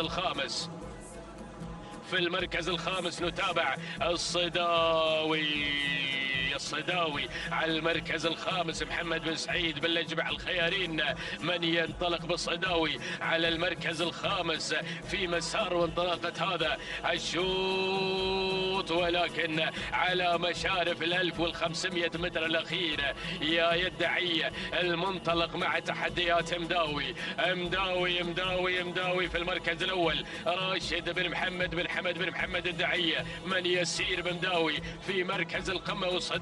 راهي بن دلهم في المركز الثاني. نتابعه محمد بن ناصر بن دلهم الهاجري. هجن السيلية متواجدة مع الرماس في المركز الثالث. وفي المركز الرابع حشيمة بن هديبان. المركز الخامس شعار البرنس القادم، وهناك الصداوي مع الخيارين القادم في تحديات هذا الشوط وفي انطلاقة هذا الشوط. وشعار البرنس القادم بقوة وشعارات قادمة مشاهدينا الكرام نتابعها مع مسار وتحديات هذا الشوط. ولكن عودة مع المقدمة، مع الصدارة، مع البداية، مع الانطلاق الأول. هنا نتابع اللحظات مع الكيلومتر الأخير، بوابة الانطلاق، بوابة الناموس، جسر العبور إلى خط النهاية الدعية. إذا مشاهدينا الأعزاء بدأ الانطلاق، بدأ التحدي، بدأت الإثارة على أرضية الميدان. يا سلام يا سلام يا سلام يا سلام. نتابع مداوي في المركز الأول في الصدارة، راشد بن محمد بن حمد الدعية. المركز الثاني الرماس من هجن السيلية. المركز الثالث يتحرك حشيم بشعار بن هديبان بن دلهم مع راهي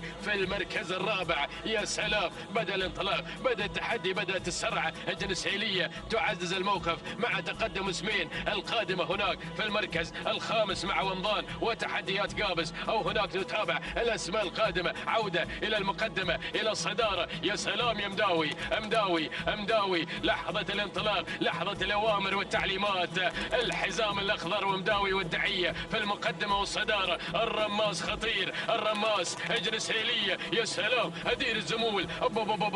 يا سلام يا سلام يا سلام يا سلام. مداوي الرماس ومداوي في صراع ثنائي على مقدمة الشوط مع الناموس مع الانتصار. مداوي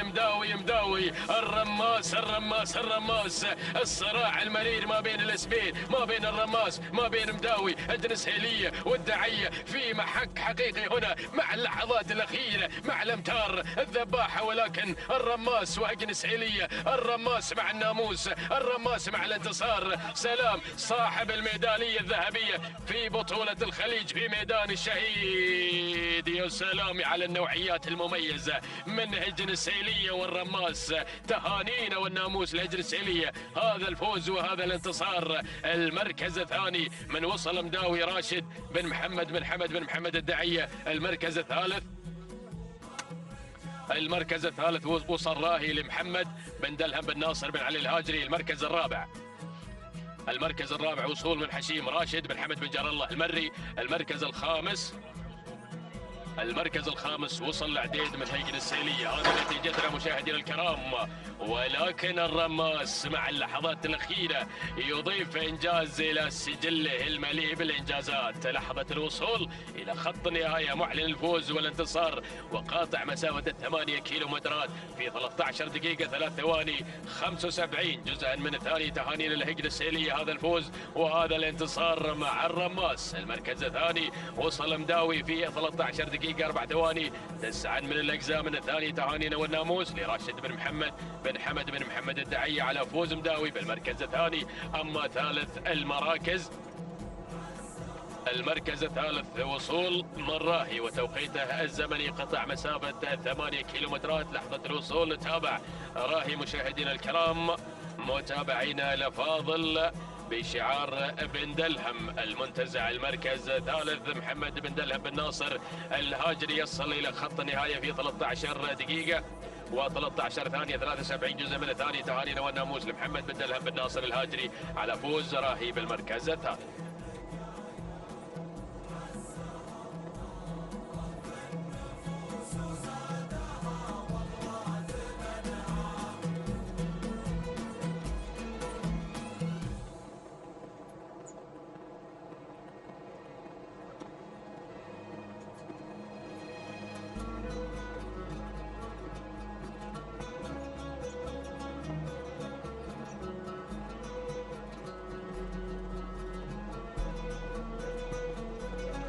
على البركة مشاهدينا الكرام، متابعينا الأفاضل، متواصلين وانطلاقاتنا مستمرة من أرضية ميدان الشحانية، ميدان التحدي لسباقات الهيئة العربية الأصيلة، مع انطلاقات سن الحيل والزمول في ختام السباق المحلي السادس.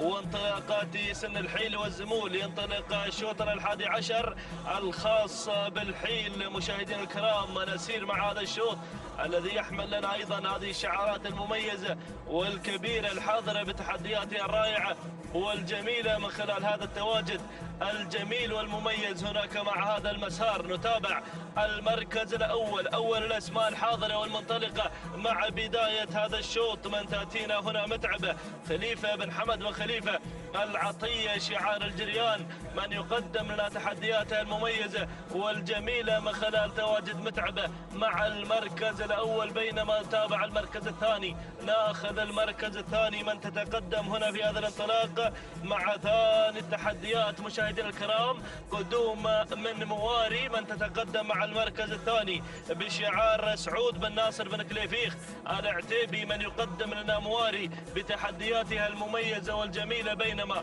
ناخذ المركز الثالث، وصول وقدوم من جمرة منصور بن محمد بن منصور آل سيف الخيارين، من يقدم لنا جمرة مع المركز الثالث. المركز الرابع، وصول وتقدم مع المركز الرابع في هذا الانطلاق المميز والجميل. المركز الرابع، ناخذ المركز الرابع هنا، وصول وتقدم من الدوحة سعود بن صالح بن سالم وبن زمات المري، من يقدم لنا الدوحة مع المركز الرابع. بينما المركز الخامس، المركز الخامس القطيفية لهجن السيلية، من تقدم لنا القطيفية في هذا المسار المميز.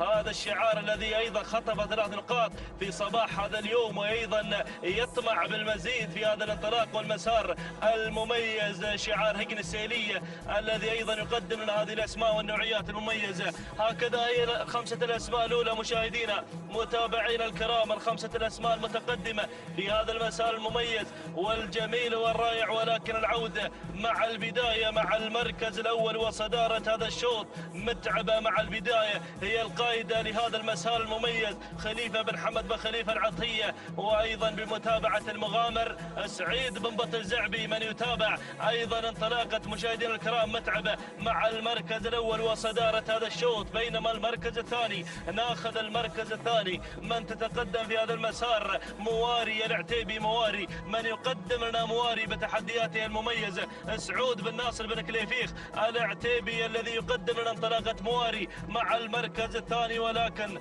تابع التسلل في هذه اللحظات من قبل القطيفية لهجن السيلية، من تقدم لنا هذا المسار المميز من خلال تواجد القطيفية مع المركز الثاني. المركز الثالث، شعار العتيبي مع مواري. والمركز الرابع، شعار الخيارين، يقدم لنا انطلاقة جمرة منصور بن محمد بن منصور آل سيف الخيارين. بينما المركز الخامس، شعار ابو الزمات، من يتقدم من خلال تواجد الدوحة سعود بن صالح بن سالم ابو الزمات المري، من يقدم لنا الدوحة بتحدياتها المميزة والجميلة والرائعة مع المركز الخامس.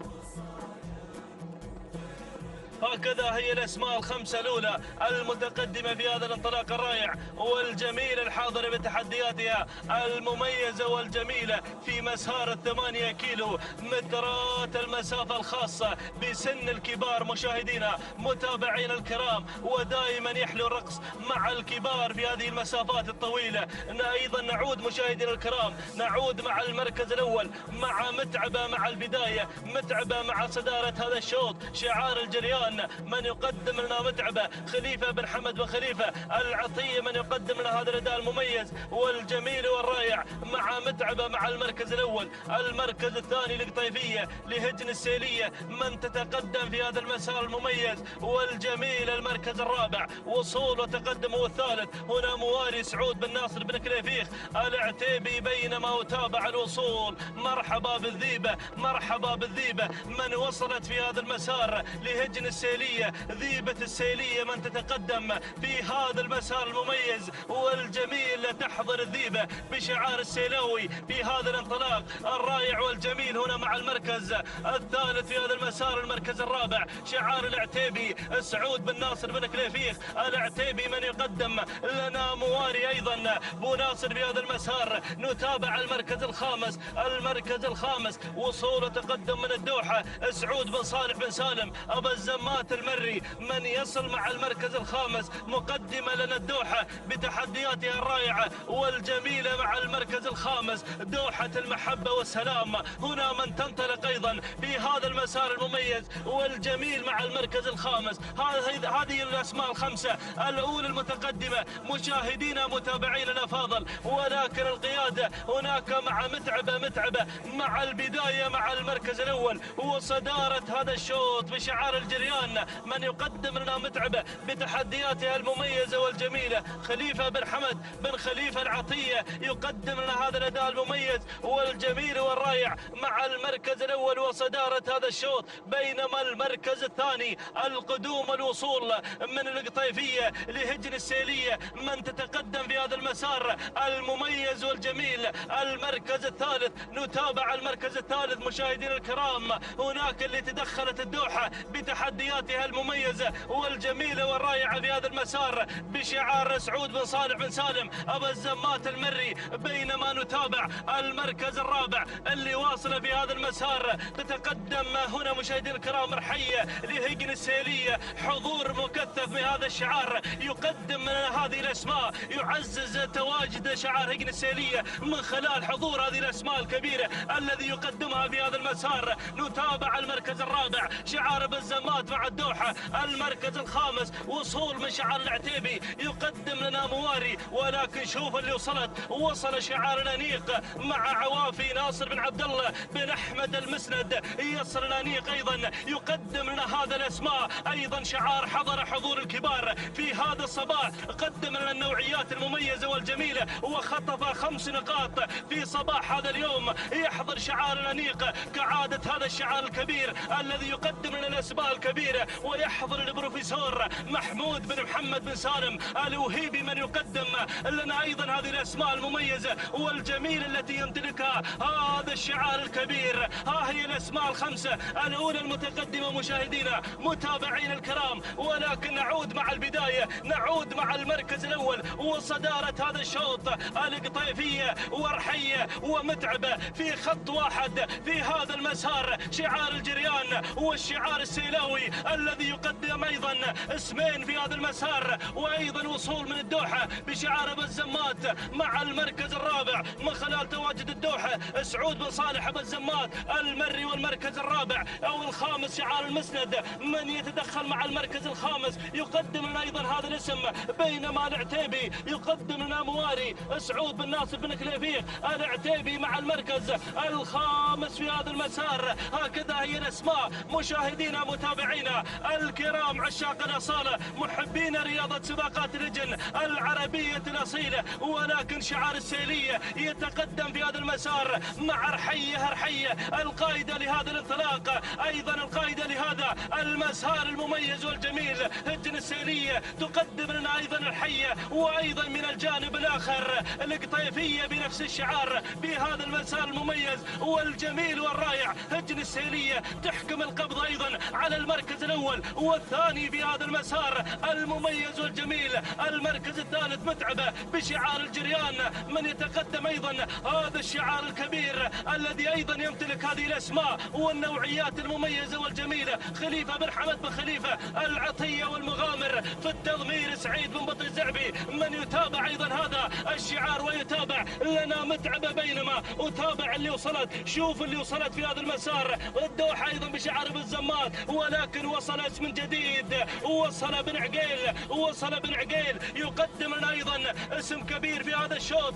وصلت الدوحة محمد بن طالب بن عقيل شعار البرنس من يقدم لنا الدوحة بتحدياتها المميزة والجميلة في هذا المسار، وأيضا وصلت هنا الشاهينية سعيد بن راشد بن صالح الجربوعي، وصل بالعرج أيضا يدفع بهذا الاسم بهذا المسار المميز والجميل، ولكن أجواء الكيلومتر الأخير الكيلو الخطير ينعيد هناك مع البداية يقدم لنا هذا الاسم المميز يقدم لنا القطيفية مع البداية بالشعار السيلاوي، والمركز الثاني رحية مع ثاني التحديات. المركز الثالث تتقدم هنا أيضا يصل بالعرج اسم خطير في هذا الشوط، يقدم لنا أيضا انطلاقة الشاهينية سعيد بن راشد بن صالح الجربوعي المري في هذا الانطلاق، يتقدم في هذا المسار، والدوحة بشعار ابو الزمات مع المركز الرابع. ولكن الله يا هجن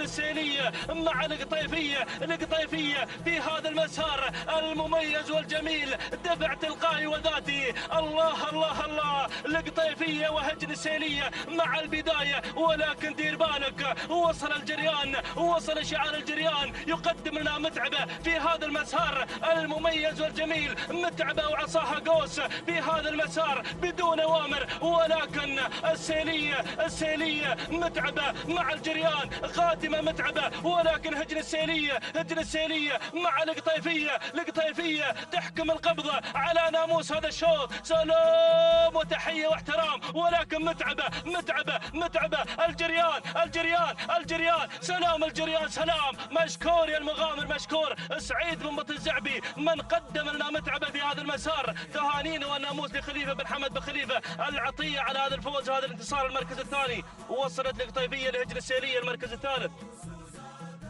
المركز الثالث كان الوصول من الشاهينية سعيد بن راشد بن صالح الجربوعي المري. المركز الرابع وصلت رحية لهجن السيلية.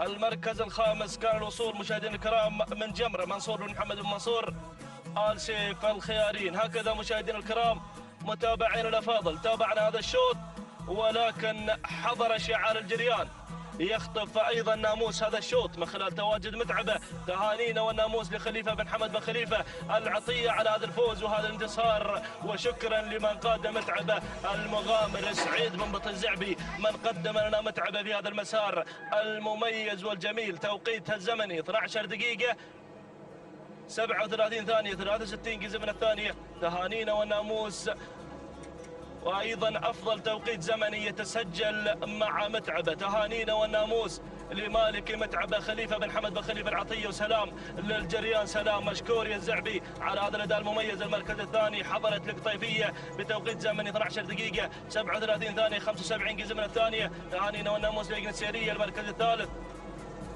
ثالث المراكز من وصلت مشاهدينا الكرام متابعين الأفاضل الشاهينية بشعار بالعرج الذي قدم لنا الشاهينية مع المركز الثالث أيضا، وتوقيتها الزمني 12 دقيقة 42 ثانية أو 43 ثانية بدون أجزاء من الثاني. تهاني وناموس سعيد بن راشد بن صالح الجربوعي المري.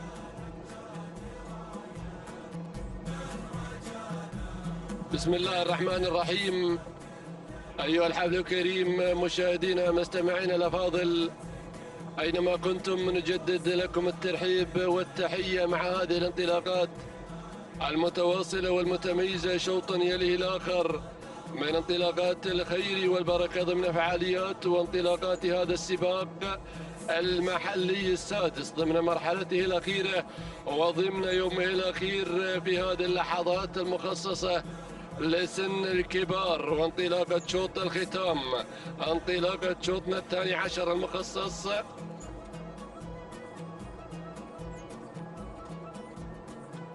انطلاقة شوطنا الثاني عشر المخصص لسن الحيل. المسافة هي 8 كيلومترات. نسير وإياكم ونتابع مجريات وأمور هذا الشوط. نسير للصدارة للبداية لكي يتابع زفة على المركز الأول.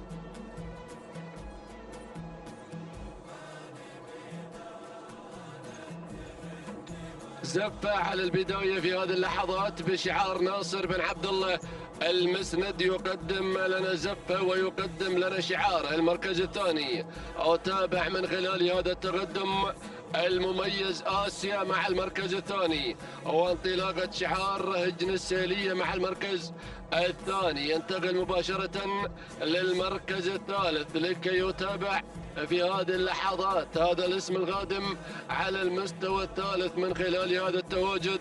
تصل مثيرة مع المركز الثالث شنار بن محمد بن طامي الهاجري يقدم لنا مثيرة مع انطلاقة المركز الثالث. المركز الرابع وتابع من خلال هذا التقدم تصل مبشرة وانطلاقة فيصل بن مشعل بن حسن زيد الشريف في هذه اللحظات أحد الضيوف القادمين من المملكة العربية السعودية. فمرحبا بجميع الضيوف على أرضية هذا الميدان. المركز الرابع وتابع والخامس وتابع المركز الخامس من خلال هذا التقدم المميز تصل صعوبة في هذه اللحظات. صالح بن سالم بن محمد بن سالم بن جهويل يقدم لنا صعوبة مع المركز الخامس. هكذا هي النتيجة يا من تستمع يا من تتابع للمراكز الخمس المتميزة والمتقدمة على مسار وهرم هذا الشوط. لكن بنعود للبداية، بنعود للصدارة لكي يتابع زفة على المركز الأول وانطلاقة الأنيق ناصر بن عبد الله بن أحمد المسند يقدم لنا زفة على الصدارة على البداية الأولى. المركز الثاني يتابع آسيا وانطلاقة شعار هجن السالية مع انطلاقة واندفاعة المركز الثاني. المركز الثالث وتابع المركز الثالث مديرة وانطلاقة شنار بن محمد بن طامي الهاجري يقدم لنا مثيرة في هذا الأداء المثير في هذه اللحظات على المركز الثالث. المركز الرابع وتابع المركز الرابع من خلال هذا التواجد تصل مبشرة وانطلاقة بو مشعل فيصل بن مشعل بن حسن زيد الشريف يقدم لنا مبشرة. ركز يا ابو مشعل مع انطلاقة مبشرة وابناء الطايف هنالك في المملكة العربية السعودية يطالبونك بالسلام وبالنقطة المميزة. وتابع المركز الخامس اللي على المركز الخامس 2022 وانطلاقة بن جهويل. هذا العنوان المميز في هذه اللحظات على المركز الخامس صعوبة صالح بن سالم بن محمد بن سالم بن جهويل مع انطلاقة المركز الخامس. هكذا هو النداء الثاني للمراكز الخمس المتقدمة لكن بقيادة زفة على الصدارة في هذه اللحظات وانطلاقة ناصر بن عبد الله بن أحمد المسند على الصدارة على البداية وانطلاقة البروفيسور محمود بن محمد الوهيبي من يتابع ويدير أمور هذا الشعار على الصدارة على البداية. المركز الثاني يتابع المراقبة من قبل آسيا على المركز الثاني من تراقب الأمور تراقب الأوضاع بهذا الشعار المميز أينما حل وأينما كان. شعار هجن السالية وانطلاقة هجن السالية مع المركز الثاني. المركز الثالث وتابع في هذه اللحظات مبشرة مع المركز الثالث فيصل بن مشعل بن حسن آل زيد الشريف يقدم لنا مبشرة مع المركز الثالث. المركز الرابع وتابع في هذه اللحظات مثيرة مع المركز الرابع وانطلاقة شعار شنار بن محمد بن طامي الهاجري مع انطلاقة المركز الرابع والمركز الخامس. وتابع في هذه اللحظات من خلال هذا التواجد صعوبة وانطلاقة صالح بن سالم بن جهويل من يقدم لنا صعوبة. النداء الثالث والترتيب كما هو في هذه اللحظات ما بين الأسماء والشعارات المميزة لكن الصدارة ما زالت مع أبو عبد الله ما زالت مع الأنيق من يقدم لنا شعاره ويقدم لنا زفة في هذه اللحظات. ناصر بن عبد الله بن أحمد المسند يقدم لنا زفة منذ أنست الستار وهي المتربعة والمسيطرة على أمور ومجريات هذا الشوط. المركز الثاني يتابع آسيا مع المركز الثاني بشعار هجن السالية وانطلاقة آسيا المميزة على المركز الثاني. المركز الثالث وتابع بنطامي يقدم لنا مثير في هذه اللحظات شنار بن محمد بنطامي الهاجري على المركز الثالث. المركز الرابع يصل بن جويل يقدم لنا صعوبة مع المركز الرابع، وانطلاقة شعار في هذه اللحظات صالح بن سالم بن محمد بن سالم بن جويل مع المركز الرابع. المركز الخامس يصل الشريف مع انطلاقة المركز الخامس يقدم لنا مبشر فيصل بن مشعل بن حسن آل زيد الشريف مع انطلاقة المركز الخامس. هكذا هي النتيجة وهكذا هو النداء للمراكز الخمس المتميزة. يا من تستمع يا من تتابع عبر قناة الريان الفضائية، لكن تابع بالأعيان، تابع الصدارة وهذا الرقص المميز ويحلو الرقص مع سن الكبار. وتابع آسيا على الصدارة على المركز الأول في هذه اللحظات. غيرت الأمور، سحبت البساط بشعار هجن السيلية وانطلاقة هذا الشعار العملاق. المركز الثاني يتابع المركز الثاني يتابع من خلال هذا التقدم زفة على المركز الثاني ناصر بن عبد الله بن احمد المسند يقدم لنا زفة مع المركز الثاني. المركز الثالث صعوبة في هذه اللحظات على المركز الثالث وانطلاقة صالح بن سالم بن محمد بن جهويل يقدم لنا صعوبة مع المركز الثالث. المركز الرابع وتابع بن زيد يصل الشريف مع انطلاقة المركز الرابع. فيصل بن مشعل بن حسن آل زيد الشريف يقدم لنا مبشرة مع المركز الرابع.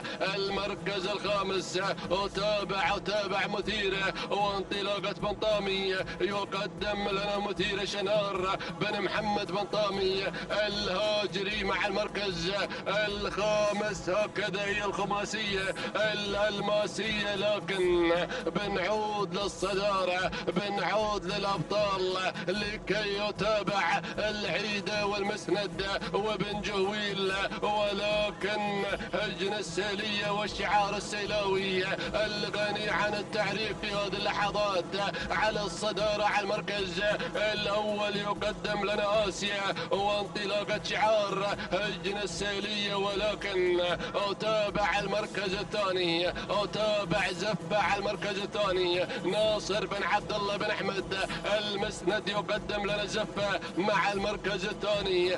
المركز الثالث أرى صعوبة وانطلاقة صالح بن محمد بن سالم أو صالح بن سالم بن محمد بن جهويل مع المركز الثالث. المركز الرابع تابع مبشرة وانطلاقة مشعل بن حسن الشريف. والمركز الخامس أرى الأسماء القادمة، أرى الشعارات التي بدأت بالظهور تصل شواهين وانطلاقة الدعبة محمد بن سعد بن راشد النابت المري، لكن القيادة وين؟ الصدارة وين؟ الله آسيا ما زالت صامدة بشعار هجن السيلية، ولكن أتابع صعوبة مع المركز الثاني وانطلاقة شعار صالح بن سالم بن محمد بن سالم بن جهويل مع المركز الثاني. زفة مع المركز الثالث وانطلاقة ناصر بن عبد الله بن احمد المسند. والمركز الرابع أتابع الأسماء القادمة، يصل العيدة يقدم لنا اسم آخر في هذه اللحظات مع هذا المسار المميز. المركز الخامس الشريف، لكن صعوبة، لا تجد أي صعوبة في التقاط الناموس حتى هذه اللحظات. صعوبة على الصدارة على المركز الأول، من القادم من الواصل. وتابع السلمية وهجن شجن في هذه اللحظات السيلية مع المركز الثالث، لكن صعوبة على الصدارة على البداية. المركز الثاني يتابع آسيا هجن السيلية مع المركز الثاني، لكن صعوبة سلوك بالجوي سلام سلام تحية واحترام وين ما يسكن هذا البطل على هذا الأداء المميز. لكن آسيا عادت بالشعار السيلاوي. سلوم هجن السيلية سلام تحية واحترام لهجن السيلية. والنقطة الرابعة والسوبر هاتريك لهذا الشعار المميز. المركز الثاني وصل مع المركز الثاني صعوبة صالح بسالب بن محمد بسالب الجويل. والمركز الثالث إسلامية لهجن السيلية مع المركز الثالث. المركز الرابع وصلت العنود علي بن سعيد بن محمد بن مسعود بالأسود. والمركز الخامس حصاد لهجن السيلية مع المركز الخامس. إذا مشاهدينا ومستمعينا الأفاضل، تهانينا والناموس للورد عبد الله بن سعيد العيدة بشعار هجن السيلية الشامخ دائما بهذا الأداء المتميز. والنقطة الرابعة والسوبر هاتريك لهجن السيلية مع انطلاقة شوط الختام وختامها مسك مع هذا الأداء المميز والعملاق. تهانينا والناموس لهجن السيلية. التوقيت الزمني توقيت آسيا في هذه اللحظات 12 دقيقة